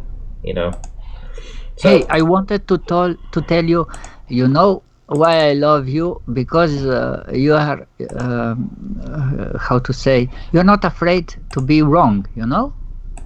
exactly, and I'd love to be wrong on this. I would love to bloody be hell. wrong. Yeah, but you're not from the afraid. beginning, didn't you? We are all human, so we made mistakes. Nothing to worry like you about. said before, Nothing it's strange. He's not doesn't have a crystal ball. He's not magic, or it's just his opinion from what he sees, and it's logical. Yep. That's all it is, just logical thinking. I just want to spare a thought though for a very dear friend of mine who unfortunately is unlikely to survive the coming apocalypse, the coming food shortages, etc. I want to offer my condolences in advance to Sleeping Warrior, who has only bought a multi-pack bag of Monster Munch to help him survive the coming apocalypse. So, Sleeping Warrior, I feel so sorry for you that you didn't prepare, mate, and I hope those crisps will do you well. But I have to say, Randy, he did mention again in Nathan's chat this morning. He said something about, I haven't watched Randy since he did that voice change episode where he said it was a 17% fatality rate or whatever. He was so wrong to take the advice of one person. And I'm just thinking, what? So nothing near you has shut down. You're not having trouble, getting your hands on anything. What a load of rubbish, because that's what we were telling you, that you were going to have trouble once things shut down. That's all we were saying. And you said, no, I'm not going to have any trouble finding anything. Yeah, well, he only bought, what is it, a packet of Monster Munch? Well, I almost died. I love I almost Anthony, died but of laughing. He's been such a prick about this. He really is. Like, saying to me, we don't have to fall out about this just because we don't agree, Paige. I'm like, of course not. I'm not going to fall out with you just because you don't agree with me over this, Anthony. And then he just fucking ignored me after that. He won't answer any of my messages, won't talk to me. Won't talk to me in chat, in Nathan's, nothing. It's like I don't exist anymore. I just don't... So what was that about not falling out then? Was that just a lie? I don't like it when people act like that. It really bothers me. It was so funny. Oh, it's Randy with voice changer, Yeah, and then Randy could prove it wasn't. He's still going around saying Randy had a voice changer. But here's the thing. That guy, the Infecto guy, so he has a Brighteon account. So if you look on Brighteon.com, you will find, if you look up Infecto on Brighteon, so here we go, heads up for everybody, look up Infecto on Brighteon. He uses his real voice there. He had no problem with me, not exposing, but he had no problem with me releasing the video showing that It wasn't me on a voice changer. It was him. So for anybody that has that narrative that they're trying to punt, that's saying that I kind of doxed him or anything like that, nothing could be further from the truth. The guy was fully. I actually spoke to him first about it. In fact, he contacted me to tell me about Sleeping Warrior, for fuck's sake. He contacted me to say that I can't believe that he didn't even know who Sleeping Warrior was. And I'm like, well, he's my mate. And he's like, he's supposed to be. you know, and he's telling me, and I'm like, I'll check it out when I go home. And then I checked it out, and I was like, oh, here we go, World War III. What's that saying? You don't need enemies with friends like that? Is that what Yeah, saying? exactly. Yeah. Who needs enemies with friends like that? That's the saying. So if you want to check his channel out, you know, you can check his channel out. You can hear his voice in full. There is lots of clicking, David. I'm looking for images of my dog. I am sorry. I'm so sorry. It's real. I've got so much stuff to look through, and I don't file them properly. My dogs, I don't. But they're on here somewhere. I will find them, so just bear with me with the clicking. So Infecto on Brighteon, so you can hear his more recent videos. He's put videos out since, so he is there, you know, for everybody to go and listen to and see whether or not what he said has actually transpired. That would be interesting to see, you know, because he's put videos out last week, so let's see if they came true. Who knows, you know, it's quite possible they did, who knows. But Sleeping Warrior. Good one, Colin. With friends like Anthony, who needs enemies? It does feel a bit like an arse shaft. Oh. I can imitate him. Shout out to Sleeping Warrior. Shout out retracted. Hey, listen, at the end of the day, you know, it's Sleeping Warrior that picked this argument with me for whatever reason. I don't know. It's just because he has this believe. I don't know whether it's because it's the first video he ever watched. Maybe he watched Russian vids or something, and he has it in his head that Russian vids is obviously right, and in which case it's more profitable in his mind for being correct to side with Russian vids than me. I don't know, but ultimately he's not got anything right about this at the moment, has he? You know, in fact, his post from a couple of weeks ago when he said, only one person's died, it's an old person, nobody's going to get any time off work, nobody's going to be... Yeah, nothing will shut down. Nothing's going to shut down. He posted this, it's still up there, go check it on his community post. Nothing's going to shut down, nobody more is going to die, it's not real, there's nothing happening. Where are we now? Yeah, it'll be over as quickly as it began. Yeah, he hasn't done... Nothing he said has panned out. Nothing. And all he can do is hang on to this, you know, 18%. Which I proved was correct, actually. Was, actually happening. And, I mean, it's like, okay, you don't agree with us. That's fine, Anthony, but why are you just, you know, throwing everybody away, throwing all your friends away just because we don't agree with you on this one thing? And backstabbing. Like, wow. I don't know. Maybe it's because he's never got anything right. Ever. I don't know. Well, he got flat earth right. Yeah, he got flat earth right. But everything that he's tried to get to prove flat earth being... I mean, his claim to fame is what? A Dunkin' egg? Is it? Yeah. Dunkin' an egg? Which... Yeah, I suppose if what Bob is saying about you know, the electromagnetic nature of the Earth and stuff, if he does actually end up proving that there is this minute, you know, a thing that causes a bias towards down, which is what I think that's how he phrases it, then Anthony's going to be wrong with that as well. Like, not completely wrong, just not completely correct. There's more to it than just what he'd done. Well, I'm with him on that. The relative density disequilibrium. I believe just density is enough to determine everything in our reality. Sure. Yeah, I wasn't sure, and then I watched I watched that video from Bob, and I'm leaning more towards there is definitely a bias towards down. There's things that they can measure that they are calling, gravity, gravitrons, or whatever they call them, but that's not actually what it is. But there is definitely this slight thing that they can measure. I believe it is just because of old programming. They cannot exit totally the globe mentality, because globe have a lot of things involved with corruption and brainwashing, so they make you like think it is natural, but it's all program.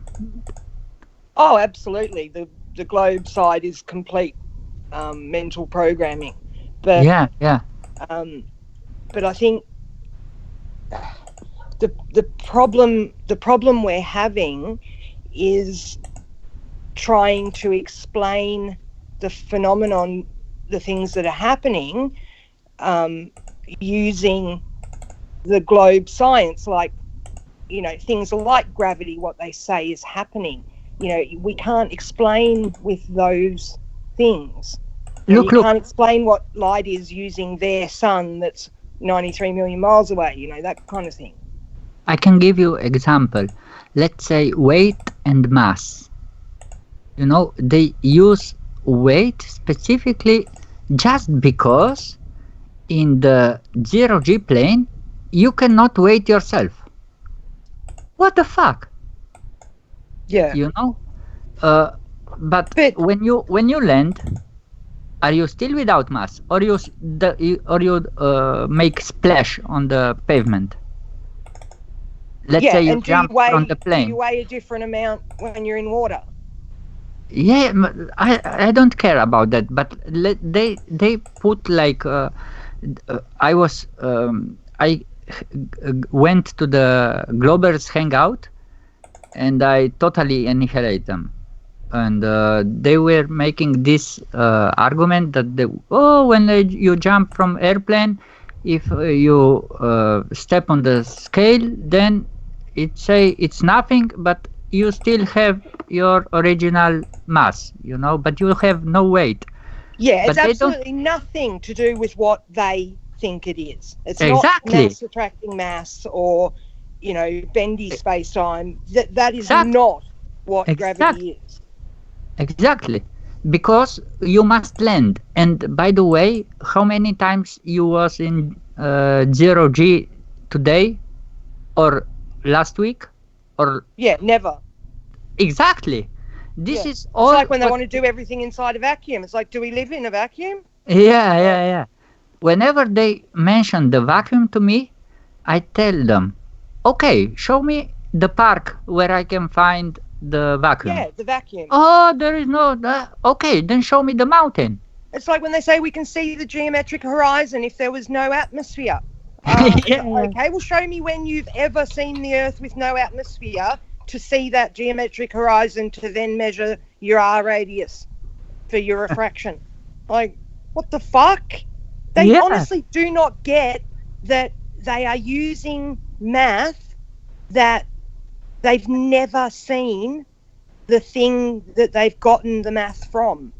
Like, the thing that they got the math from changes. It moves. It can be any distance away from you. So you could literally take it from any position and create R from it. But it'll never stay that way. So they've just picked an R value that they want and say that's our R value. But no, this is the good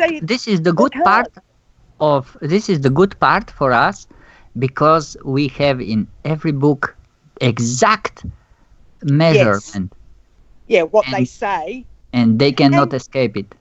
I've had the rebuttal of we can get the radius by the circumference, like we can go around. And my argument was, well, hang on, the circumference doesn't automatically say you're on a sphere.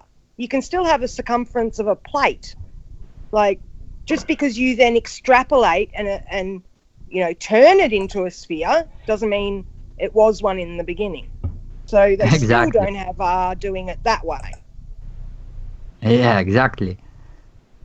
So your equator and your circumference of your equator makes no difference, because you can have a circumference and an equator on a flat plate. So yeah, and if they are persistent, then they ask them. I ask them to perform an experiment on the water, making curved surface, but the water must be lake or something big, not big. Not a drop of water. Yeah. It's ridiculous that they will in one breath say the Earth's a sphere because boats go over the horizon and disappear bottom up, but then we can't see the curve, from and the horizon is apparent, and it's like we never see the geometric horizon. It's like, well, if you never see the geometric horizon, how is that boat going over it? A geometric horizon would be fixed at all times. It would always be in the same place. Exactly. That's why the horizon is apparent, because it is never in the same place. Yeah, but they were, Globbers were in panic a few years ago. Now imagine what must they do to them. Yeah. I can't even begin to imagine what, like, people like Kosho, what must go through his head to get him to say the things that he says. It's just, they want it to be a ball so badly that they will literally make a fool of themselves, and they don't even care. Exactly. Globe fanatics, I call them. Yeah, absolute fanatics. And they're arguing for something that the people who they bow down to, these scientists and people who are, they say who are smarter than us, they're arguing for them when these people have literally told them it's a model. This is the heliocentric model. We do. We don't. Yeah, we do. we do. Oh, so you don't have a geometric horizon. We do.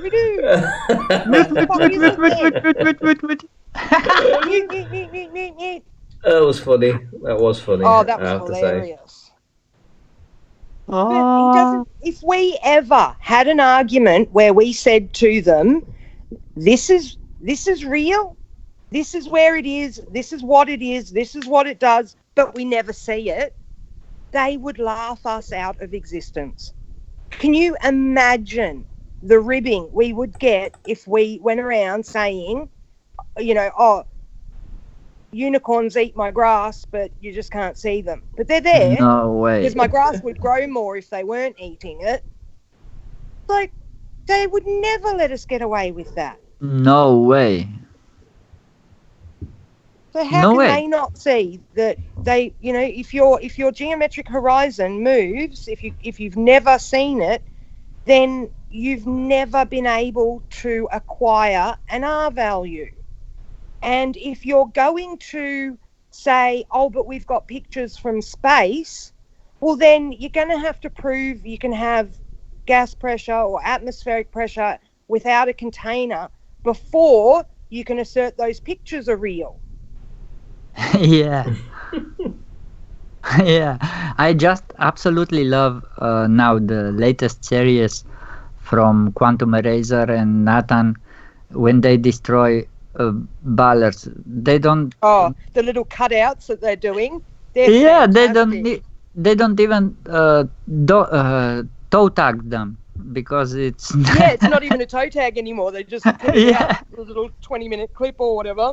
Yeah, fabulous. Fabulous, really. Great. And I'm sure it is for a lot of them it is the fact that NASA's got that one photo that they assert is absolutely a real picture. Which photo was that? The first was it one. Earthrise? Is that Oh, what the they Earth- call it? I the mean, Earth- even though we've debunked it and we've shown that it's got the little box around it, and the fact that where they landed on the moon, the Earth would be straight above you, not over on the horizon. They forget all those things. But because NASA said it was actually a real, because they understand that all the other photos are, or all the other pictures are images, composites. They will admit that, but they always go back to this, but there is one real picture. And it's like if they didn't have that, if they didn't have NASA, they would literally have no way to prove, because their Sticks and Wells experiment was debunked by Neil deGrasse Tyson, saying Yes, the same thing exactly. can happen, on a flat plane with a close sun. So that's out the window. So basically, they've assumed a ball, done a couple of measurements, and then waited until they could get to quote unquote space to take a picture, and gone, see, we told you it was a ball. Like, what if they went to space and took a picture and it was flat? Do you think they'd ever admit that after they've just told everyone for hundreds of years that it's a ball? No way. Like, no way. They would have, not that I think they've been to space at all, but, even if they did, they would never have admitted if they were wrong. They did all those measurements assuming a ball. It even says in the article, when he did the measurements, he assumed a sphere. It's like you cannot assume what you're trying to prove. It's just like the gas pressure in a container. They go, look up. It's like, well, you're not proving that there's no container there. You're just proving we can't see it. Like, Yep. And what's the name? Rob Simmons. What was the artist who created the marble? yeah, Mr. Blue Marble. Yeah, It's Photoshop, but it has to be. Yeah, Why does it have to yeah. be? He said, I created this image to how the people would imagine the Earth. Yeah, how they would imagine the Earth looks. Yeah. Coloured a bit darker blue here, a bit, lighter blue there. Like, how ridiculous. Ridiculous, really. Almost absurd, really. It's getting to the stage now where I don't think most of these people like the Rumpus and Kosho and Brenda and, Mr. Not Sensible, they can't, even if the penny has dropped for them, in one of these arguments, they won't admit it because they've been so goddamn nasty to all of us and, given us shit and called us morons and just been so atrocious that they can never now admit that we were right. Exactly. Imagine being a bully. Imagine going to high school, being a bully to somebody from year 7 to year 11, treating them like shit, putting their head in the toilet, stealing their lunch money, kicking them up the ass, putting kick me signs on their backs, all this kind of shit. Imagine doing that for 5 years to them and then having to go to school one day and say to them, geez, I'm really sorry. You were right all along.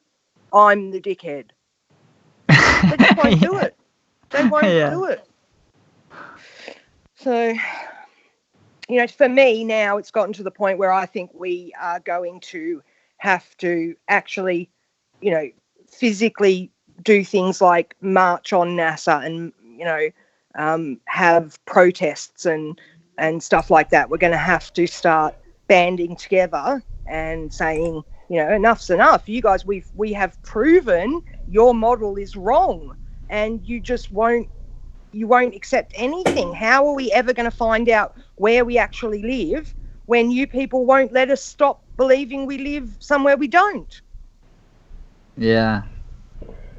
What do you think is going to happen in the next couple of years or so, Josie? Well, I heard first time today, before I heard you say that America is preparing for war. I was thinking a bit, and I see it possible. And I don't know when we will be in few years' time, but for sure the world will not be as it is now, because this Yeah, is it now can't stay also, this way, can it? yeah, but also this is now too big of the conspiracy. Nobody can admit now the corona is fake, you know? It's the same like NASA and space. Now it's too big. Now all the countries in Europe are closed up. Oh, we You've got closed the, celebrities coming out saying they've got the virus now. Basketball players and shit. oh, we closed the border. We have more closed the border when we live in Yugoslavia, you know, like communist bloc. So, are you part of the European Union? Yep. So, don't you find it strange that you're all supposed to be Europeans and working together to be one nation, etc. And yet, when something like this happens, you sort of like fall back into your individual states. Look, I'm looking from their perspective, and maybe they just want to keep the aliens, you know, the illegals in their country. Maybe this is the only way they can do it, or maybe they think they can do it. Maybe this is one of the reasons for coronavirus, you know. Like It's a all really good way to divide us all again, isn't it? they don't We've got to care look about after our us. own people. We can't afford to look after anybody else. We've got to look after our own people. You're right. They don't Human care life, we're all about us. human. Yeah, exactly. They don't care about us. Yeah, They don't give a rat's ass about us. They don't. Who sang that song? Was it Michael Jackson? Yeah, They don't Michael care Jackson. about us. That one. Yeah, Yeah. Perfect Michael song. Jackson. Huh? And did you notice how many people they kill, like Michael Jackson, Prince, Whitney Houston, daughter of Whitney Houston, 14 days before Whitney Houston, just to sell more records Yep. after she died. They The don't care, really. 27 They don't care. The 27 Club is huge. Like, Yeah. absolutely huge. Yeah. I mean, people don't even realise that, you know, the saying all roads lead back to Rome. You know, they give us bread and circuses. Yeah. You know, 100, 200 years ago, children played sports, and as you grew up, you know, you became an adult and you moved on to doing adult things. You didn't play sport anymore. It was a child's thing to do. So now they've given us sports, like things like basketball in America it's literally a play that they rehearse and then go out and play as if it's real. It is completely scripted. Every move from every step that every man on that court takes is a practiced play. They are actors. Bullshit. They just happen to be athletic. Bullshit. But no, I'm not joking. Do you know the one of the guys in Kobe Bryant's last game, he threw, I think it was his last shot or something, he threw over the head of a guy who was the first guy to come down with coronavirus. Literally every score is scripted. Zach, Gematria Effect Sports will give you what team's going to win, by how much, everything, and he's always right because they're all scripted. Well, we could make money off of that then. You could bet. Yeah, you know, he you does. could. He's got lots of people making money off it. So why don't they bet it then? Why don't you bet it? I don't who. No, I mean, why don't you bet it? Oh, it's a bit hard for me because I haven't been able to find a way to get my money to their, like, because American dollars costs a lot for me. You know, I have to, if I put a $10 bet on, it costs me $25. Yeah, so if you put it, you only need to put it in once, and then you're going to just get 100% win for the next year or so. You'd be a millionaire. Yeah, I've started looking into it. I have to set up a an account, like a Bitcoin account or something like that, to be able to actually do the, so it was really complicated when I looked into how to actually put a bet on from here. It was like, oh my God, really painful. Well, I don't He's got agree. heaps of people in America who go and put bets on his predictions. He got like 11 out of 12 of the picks last year. Like, for instance, after 9/11, the Patriots and the New York Jets played. Like, if you just go and look into some of his videos on the games around that time and what they link up to. It's always the media. For some reason, basketball, it must be because basketball's easy to control. Like, you can actually rehearse the plays and be able to, make the shots that you want to make and not make the shots you don't want to make, that kind of thing. But yeah, it's literally just an act, a play that they rehearse. Well, It's pretty I know. thick when you look at it. So what's going to happen though going forward? I mean, this is the whole point of this stream, would be to get some opinions as to what may happen in the future. I mean, Josie, have you got any predictions for the next 12 months? I'm talking from Slovenia, and I think in my country everything will be the same. Oh, you think? Yeah, everything will be the same. Like virus will pass, and I don't know what will change in the world, but here in my country, I believe everything will be okay. Okay, so this will be an interesting documentary then. So currently, where you live, you're fully stocked with food. Yep, fully stocked with food. You don't know really anybody that's sick or anything like that. Okay, and you haven't heard of any real government interventions that are happening locally for you? No, nothing. I go out with my mother every day. I take her for a walk, and this is our routine. And I live like before Corona. I don't really see coronavirus in my life. Okay, that's really interesting. So if we revisit this in, say, I don't know, 3 weeks' time, perhaps, maybe if we talk about this in about 3 weeks and see where we are in 3 weeks' time, I have a feeling that things for you may change. Somebody make the prediction also, I will know more in April when the Queen's speech will be out in UK. Okay, so April's, we're talking, April starts in a week and a half for us, so, when I say about 3 weeks' time, that's probably around about a similar time scale, I would say. Yeah, I would say it's the similar time scale, yeah. So if we're saying I think in about 3 weeks, how many people live locally to yourself? Are you in a town, or are you in a little village, or are you... Yeah, I'm in town, like 30,000 people.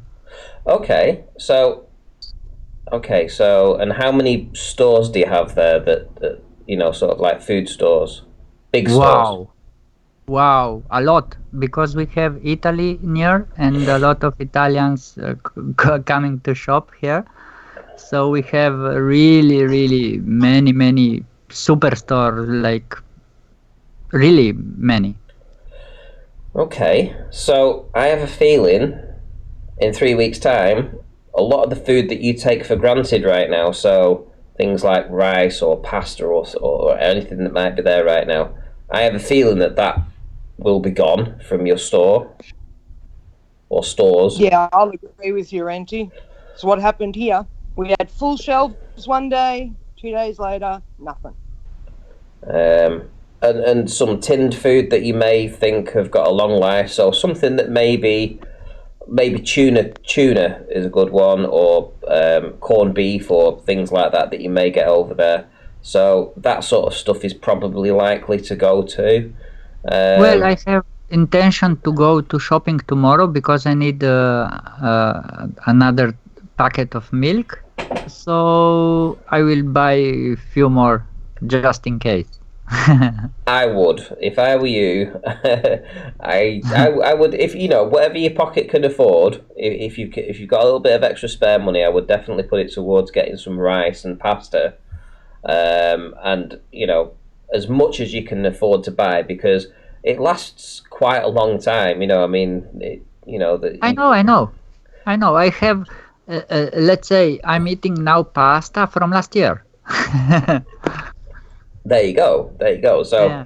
but imagine if you went to the store in 3 weeks' time and there was no pasta and there was no rice. I mean, you'd be like, oh, I could have done I with still some. have pasta from this year.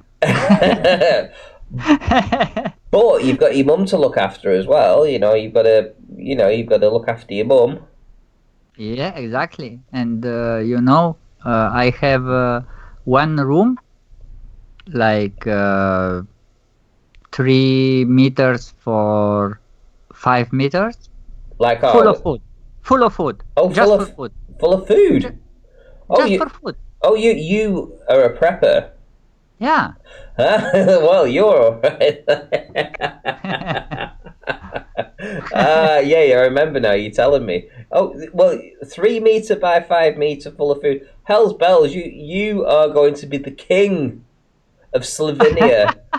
You are going to be the king of Slovenia. I tell you, in a year and a half, 2 years time, you will be. I'll be coming to you for loans, mate. It'd be like. Be able to sell a packet of his pasta for $5,000. Yeah. 3 meters by 5 meters. Holy wow.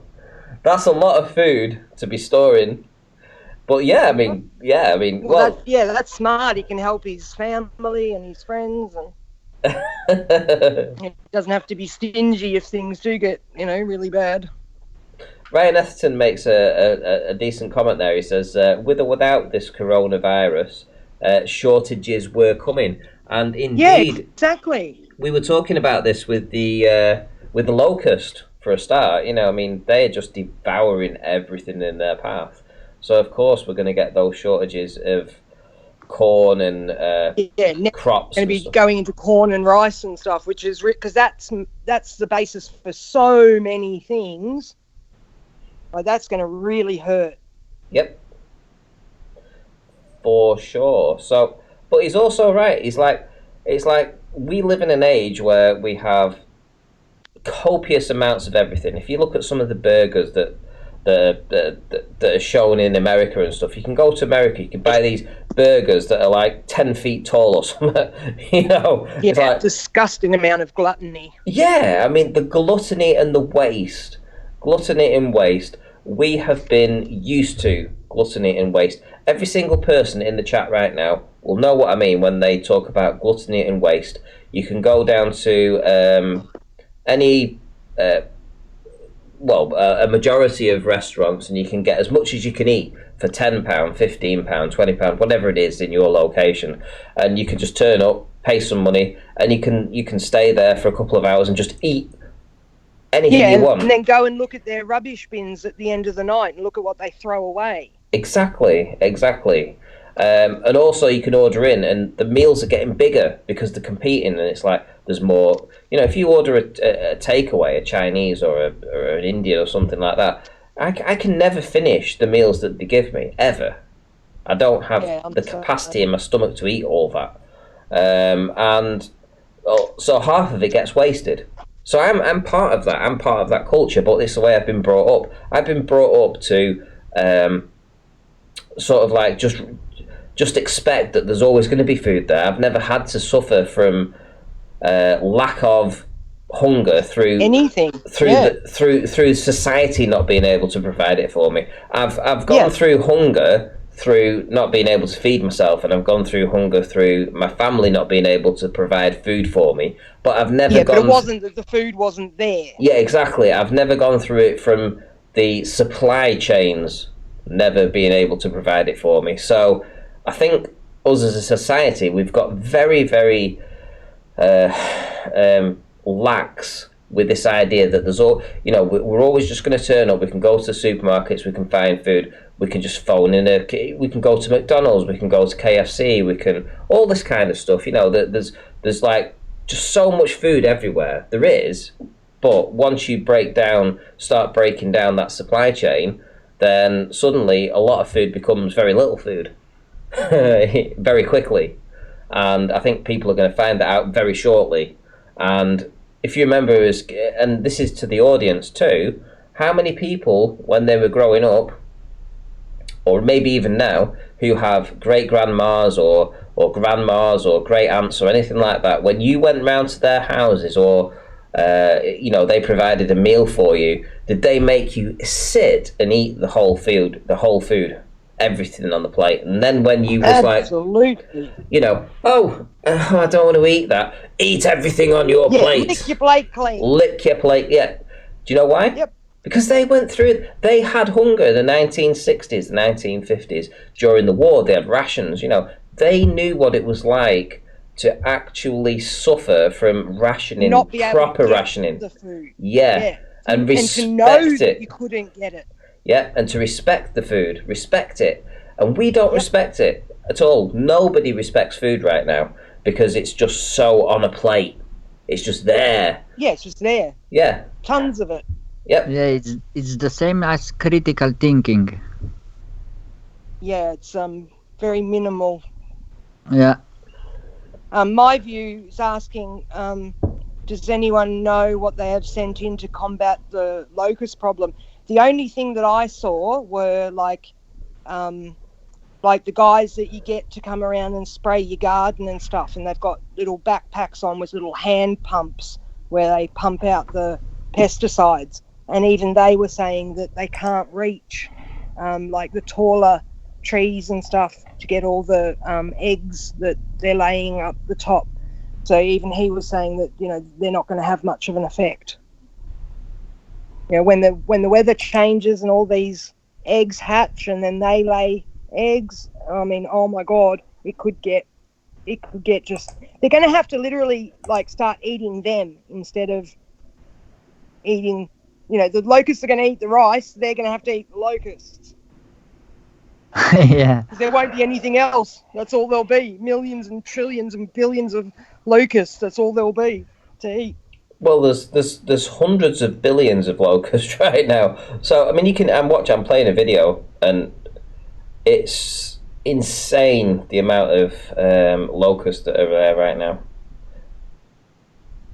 It really is. It wouldn't surprise me if the locusts have something to do with the Schumann resonance changing, like whether they're swarming because of this difference in the electromagnetic field and shit that's happening.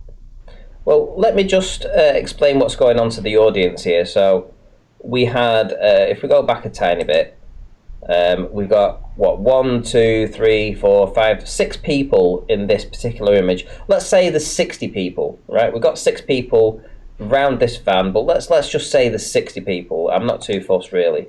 And you're going to see that they're going to put this what we say locust killer inside of some kind of spray machine. So they're going to top it up, and they're probably going to put a couple of litres of this in pesticide or whatever in there to kill the locust. Well, how far can one person or how much area can one person cover with a couple of litres of locust killer? Well, let's say he does 100 square feet. Let's say it's 100 square feet, right, that he does, and there's 40 people doing that. So you're talking let's say 4,000 square feet. So this batch of people out there, 4,000 square feet, it pales into insignificance when you consider the size of this swarm. This swarm is 25 miles by 40 miles by 500 feet high. This good luck. These guys walking around with these, trying to quell this locust is going to have no effect. I mean, you're talking about less than 1%. What they could kill, less than 1%, probably less than 1% of 1%. It's ridiculous. It seems like they've let this plague or this locust swarm get to the size that it has, because you can't just know that isn't happening. It's like these scientists when they say that, let herd immunity happen in the UK, when it's pointed out to them that it would kill millions of people. If they just think it through. Didn't they run the math first? Well, okay, didn't you run the math when you thought that you were going to allow this swarm of locusts to just get so big that it's just going to eat all the crops in Africa? We've literally got. Did you not think little things you can plug in to your wall socket that give off frequency that make these things go away and die or whatever? So why aren't they doing something like that? Like, why are they just letting them get worse and worse and worse? Because they prefer to use it on humans, that. Yeah. I mean, imagine if they are letting this get worse so that the actual amount of food that can be harvested is minimal, and then they just demoralize us and starve us until we're just so fed up. Imagine what these sheeple will put up with, or will agree to, if they've starved us for 12 months, Well, exactly, yeah. I mean, you're more susceptible to jump into a war if you feel that war's the way out because you can get some food in your belly. Clearly that's how you demoralise, a population. It's the first thing you do. You make hardship for them with the promise of a better life if they do what you do. Yeah, exactly. And what's interesting is that the insane government reactions and people in charge making these decisions, letting this locust size swarm get to the size that it has, somebody was responsible for allowing that to happen, and somebody beneath them was also responsible for not telling the person above them, you're making a mistake. They've literally been watching it for months. So they've been reporting about this for months. Yeah, so they've watched it grow. They know the what's going to happen. They know where it's headed, the direction they're going. They know what's there. How can nobody predict? Have done anything? And the same with this herd immunity bullshit. Who didn't run the maths on that? Who didn't figure it all out that it was never going to work? Who is in charge here? It's like, honestly, the people that are making these decisions don't have a brain cell between them. What normally eats locusts? Like what? Big toads or something. Like what normally would eat something that big, an insect that big? Like why weren't they being eaten just by normal? Eaten? Why didn't they use crop dusters to kill them all? Why didn't they use the Air Force? The Air Force. The Air Force. They spray us anyway with chemtrails. Why couldn't they just get the planes out? It takes a few dozen, army aircraft or whatever to go out and to dump a load of pesticide over them. A couple of times. Yeah, game over. Couple of runs. It's all done and dusted. Doesn't take a big deal. Let it get to that size. It's ridiculous. Same with just everything that they do. It seems to me that they're either just incompetent at the job. The people that are in charge are just so incompetent that they make these mistakes, or it's an agenda. Yeah, or it's on purpose. Yeah. I see no chemtrails now. About them. Randy. Yes. Yeah. Well, aren't we having lots of trouble with birds? Birds dropping dead, falling out of the sky. Hasn't that been happening a lot? And even fish. They've been having fish. Yeah. In Wuhan, the fish throwing themselves out of the water and stuff. So fish would eat them, and birds would eat them, and we're having trouble with them. And now the locusts have gone crazy. Seriously, guys, what the fuck is going on with our world? Oh, double beg. FPV says, no, Ranty, there's animals that eat them and need them. If you can tell me Oh, absolutely, of an yeah, but- if you can tell me of a species of animal that has the capacity to eat hundreds of billions, We don't want to kill all the locusts. Hundreds of We just want billions. to calm them down a bit. hang on, I want to see his response to this. Hundreds of billions of locusts who can control that population, that size. If you can tell me of a species of animal, rodent, I don't know, anything that you can, anything, Bird or something. Sparrows. you know, that can Yes, eat that sparrow. many. They might eat one. But they replicate as well. Don't forget. I mean, these, you know, they're not just hopping around, just eating stuff and just waiting to be pecked off. At the same time, they're also having a little bit of how's your father, you know, and they're getting stuck in there making little baby ones. Yeah, make them more. Yeah, exactly. So there's more God. coming. There's more They coming. got That's how full they get. bellies, so yeah. now they got more time to have it off with their missus because they got full bellies. They don't have to worry about eating.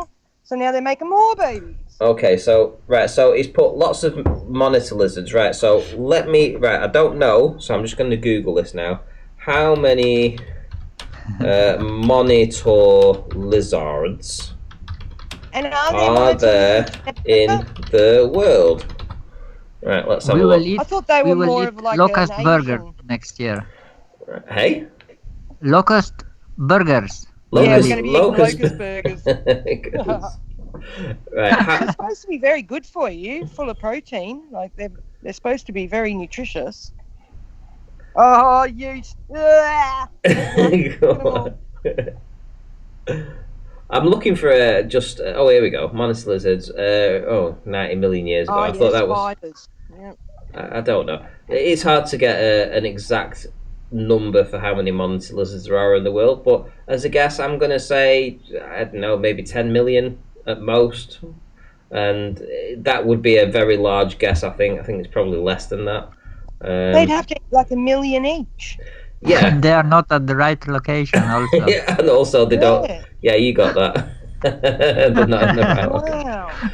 But they've let these things grow anyway, spiders. Oh, love it.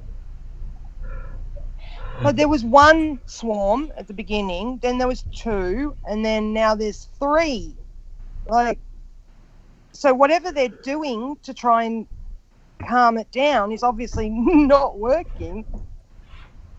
Indeed. And is it by agenda, though? That's what I think. By design. Yeah. You know, and it is quite possible that's the case, because I can't think for a minute that these people are that stupid. I mean, you don't get into a position of a job that's probably paying you hundreds of thousands of dollars each year or whatever, that if you don't have a brain cell. And Yeah, you would hope. if I can figure it out, you know, again, it doesn't take a genius to figure this shit out. It's just simple. When you saw there was a problem 2 or 3 months ago with this locust, when there was probably just a few million, right? Because this is, I remember, like I say, I remember listening to a video by somebody talking about these locusts, and I was like, it just went, you know, I didn't pay much attention to it until now. And now it's a really big issue because we've got far more of them. Well, they could have stopped that back then. They could have sorted that out. Yeah. But right now, at the beginning. now it's too big, or it's such a big. You know, it's already eaten all the crops in Africa. So, you know, how are they And going to isn't feed it funny themselves? that they're not really talking about it either. Like, you know, I mean, I understand the virus is going on, but, you know, they're not really showing people the damage that they're doing. Do you I mean, remember how are the the people in Chinese Africa famine? going? The Chinese famine? Yeah, do you remember? No.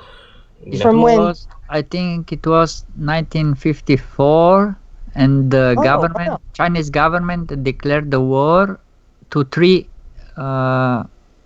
pests, let's say, in the China, and one of these designated target was a sparrow, and they killed 1 billion of sparrows, and then the next year locusts thrive, and 12 million, officially 12 million Chinese people died of famine, Oh, wow.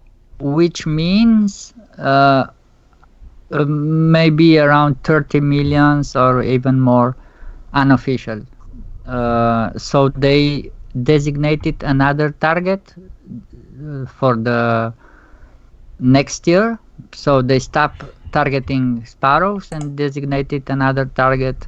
So they still have 3 targets, like public enemies, and I know one was I think mosquito, then there was sparrow, and then the sparrow was cancelled, and instead of sparrow they designated another target.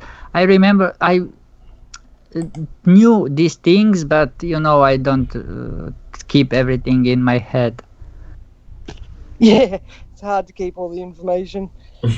We learn. Sometimes it feels like as I'm pouring information in one side of my brain, it's like leaking out the other side. And it's so funny. It's so funny. They say these locusts, they are because the global warming or climate change, whatever. But they don't never ever mention that water vapor, which account for 60% of planet's so-called planet temperature, is it's water vapor. It's not CO2. CO2 is just a minor component in all this, We could theoretically have 100 times more carbon dioxide and still be okay. We will not die from suffocation. I'm just going to put a link in the chat to a video I watched the other day.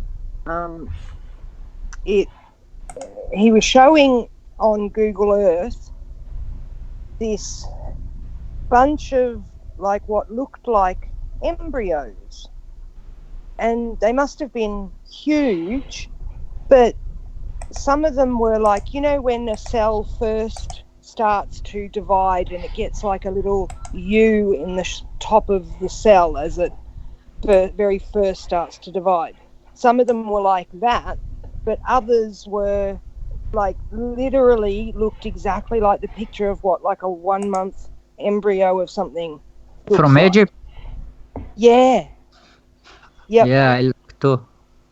It was amazing. She was. Was that the one she was talking about? The nuclear explosion, the glass under the sand, and what you would do in a nuclear in what they do to stop the spread of a nuclear explosion. And they put sand and water on, and then they ice up the water so that the water doesn't leak out. Yeah, exactly. Robin have the presentation. Yeah, and she made a reference to our ice wall and said, like if they did have, like the Bhagavad Gita says that there was a massive big nuclear weapon way back. So, if there was something like that and there was a massive explosion and they poured sand all over it, that's why Egypt's still all covered in sand. And then they iced up this area to keep it, keep the contamination in. Yeah, but what is this area? What we call Earth. Yeah, all the flat Earth. Yeah. Yeah, like the whole thing. Well, is Egypt kind of in the middle, like on the? Yeah, sort of. What's interesting is that Rebel Without a Pause. I'm subscribed to him. Yeah, that's it. I've not seen all this. If you want your brain blown, then watch that. It was. I was stunned. You mentioned that to me this morning. I was like, right, okay. But it was a 2-hour video and it's my birthday, and I'm like, I really want to be watching 2 hours of this on my birthday.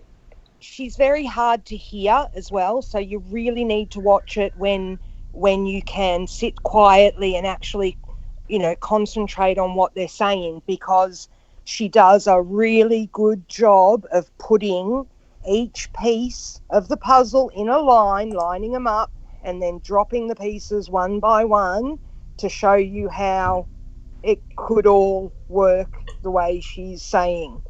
You know, and the theory just turned my brain to mush. It was unbelievable. It's a kind of research like FPV is doing. Yeah. Because they can see with whatever Google uses to image the ground, you're not seeing the same thing as what you would see from a plane. Like if you flew over in a plane and just looked at it with your eyeballs, you would just see sand. But they're actually imaging through the sand. And she said she was getting, up to like 25 minus 25. So it's actually looking through the sand and showing you what's just below the sand. And you see through the layers. Yeah, you can see there are like plants and stuff trying to grow there, but it's like they just can't get through. They can't burst through something. And they find all that, Libyan glass, they find, and then she goes on to talk about how, we can't make stained glass. They couldn't make stained glass windows. The glass was it turns that color from being irradiated. And depending on what kind of radiation, turns it a different color. And they had like glass walking sticks. They thought they were walking sticks back in the 1800s. And she said, no, they wouldn't have been walking sticks. They would have been rods of glass that they hung inside their chimneys to catch the radiation coming through the one vulnerable place of the house. Because they had like lead-lined windows. They had, they built everything with lots of lead pipes, lead, paint, lead everything. So they knew, whoever built that stuff back then, those places, knew that they had to protect themselves from radiation for some reason. And she even talks about how in Chernobyl they call the thing that they put over the nuclear reactor, they call it a sarcophagus. And there is also a red forest. Yeah, the red forest, they call it a tomb. So she said if we had a reset now and people came back, 50,000 years from now and went to Chernobyl, they would find words like tomb and sarcophagus and stuff like that. They would literally think it was a tomb, but it wasn't. It was a nuclear power plant. And they show you all the buildings in Egypt that look just like, they've got like cooling towers, with the stairs going down into them. Those big ponds that they cool shit in. It's just amazing.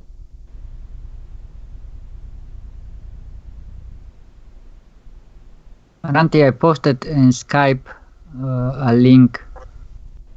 Okay, I'll click it in a sec. Oh, and she even mentions how when we had the big illness back in the war, the early 1900s, that's when they were opening up all the tombs and stuff in Egypt. And all of these tombs all had warnings on them saying, if you open this, you're going to die and you will make your family sick and they will die. And it's the exact same warnings that they've put on these places in Chernobyl that, if you open this, it's going to make you sick and you'll die. And when they opened all those tombs, they've now found that all the bricks and stuff inside those tombs are all full of radons. They're all radiation. And then during the war, they dug like foxholes and trenches and stuff. And if they came back and put layers and layers and layers of earth, like the mud flood thing where things are buried halfway up, if they came and buried the ground like they did in Chernobyl so that you're not walking on radiated ground, if they then started digging down into that ground, it would make them sick. And it was the guys in the war who were getting sick first. It was the guys in the trenches and stuff that were getting sick. So, she does make a really good case for what she's suggesting.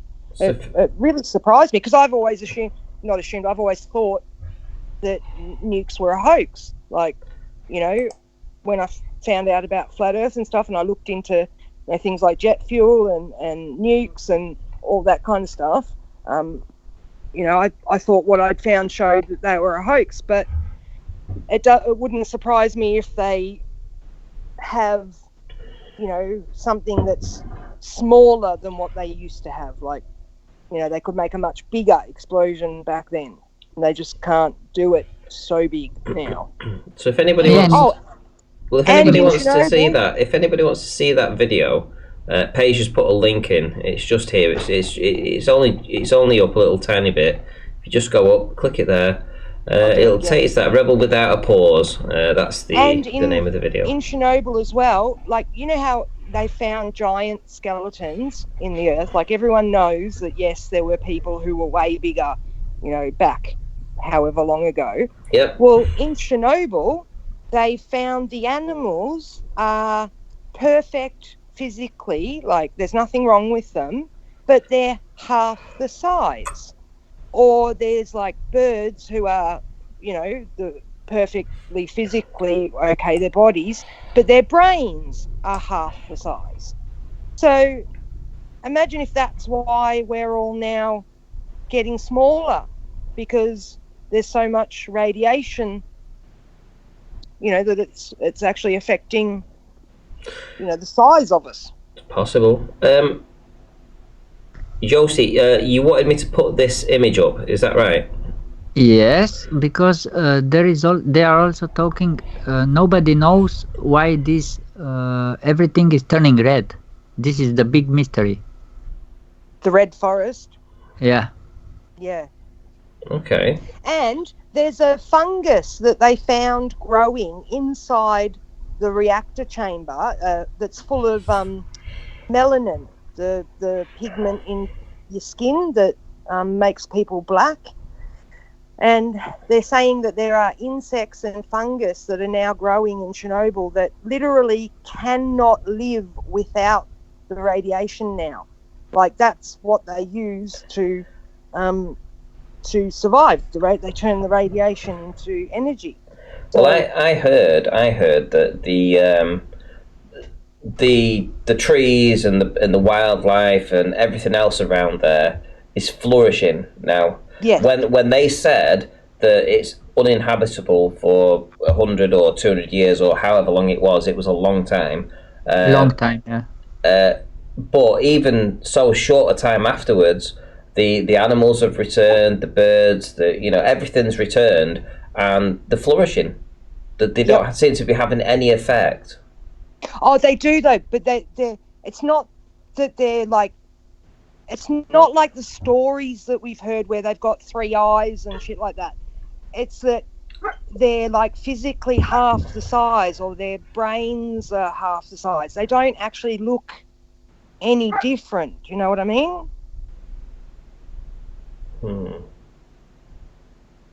Or maybe like in that environment they don't need to. I don't know.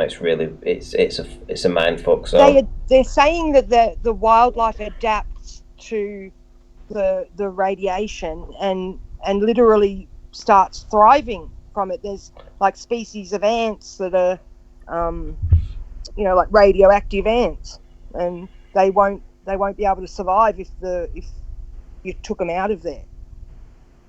So what if we are just used to the radiation, because we're, for however many generations now, we've been born inside the contamination zone.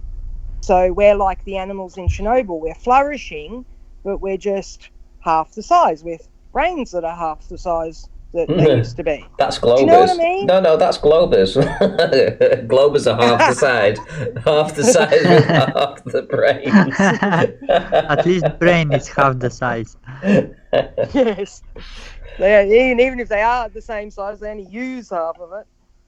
Right, I'm gonna round up tonight, guys. So, is there anything you want to say before I go? No, just take care, everybody, and just keep your eyes open, your ears open, and your mind open, and don't brush anything off too quickly. Stay cool. stay well dressed. No, don't undress now, even if it's the weather is fine. Still keep one sweater with you, and sleep well, because this will help your immune system to thrive. And try to eat good food, and stay like Ranti. You know, he's good man. So, and happy birthday again. Yeah. Oh yes, and happy birthday! Happy birthday to Emma and Julie. Was it? Yeah. Yeah, it was, yeah. It was. Yeah, thank you very much, guys, and thank you for stopping by tonight to have a bit of a chat. So awesome stuff. Right. Anytime. So I'm going to round up, guys. So I'm going to try and do a stream tomorrow night. We'll see what happens, whether I feel up to it or not. But if I do, awesome stuff. If not, it'll be next week before I see you again. What else? That's about it, really. I mean, I'm surprised at the numbers tonight. I've had very few number of people watching. I thought it would be more than that. It's like, I don't know, like 65 people. That's the worst numbers I've had in a long time. Maybe it was the title of the stream. Who knows? But anyway, no, I did do a check. And it didn't seem that there was anything else on. But unless there's another channel out there doing content too, you know, who knows? In any event, all the guys that turned up tonight and all the ladies were just ace. You know, we've had 65 people that are ace all here watching this stuff. You know, it's awesome stuff. And Darwin, happy birthday, Ranty, with a $5 super chat. Thank you very much, Darwin. Very, very much appreciated. Believe you me. Who knows what the future's gonna got in store for us? Who knows? But what I would say is that, you know, if you prepare and you're aware and you look around and you put the pieces together, you know, you can already figure this out for yourself. You don't have to be some kind of oracle, as some would say. Just put the pieces together. It's really that simple. And just be yourself. Just keep looking out for one another. And in the meantime, that'll do for now. And I'll see you all in the next one. Bye bye.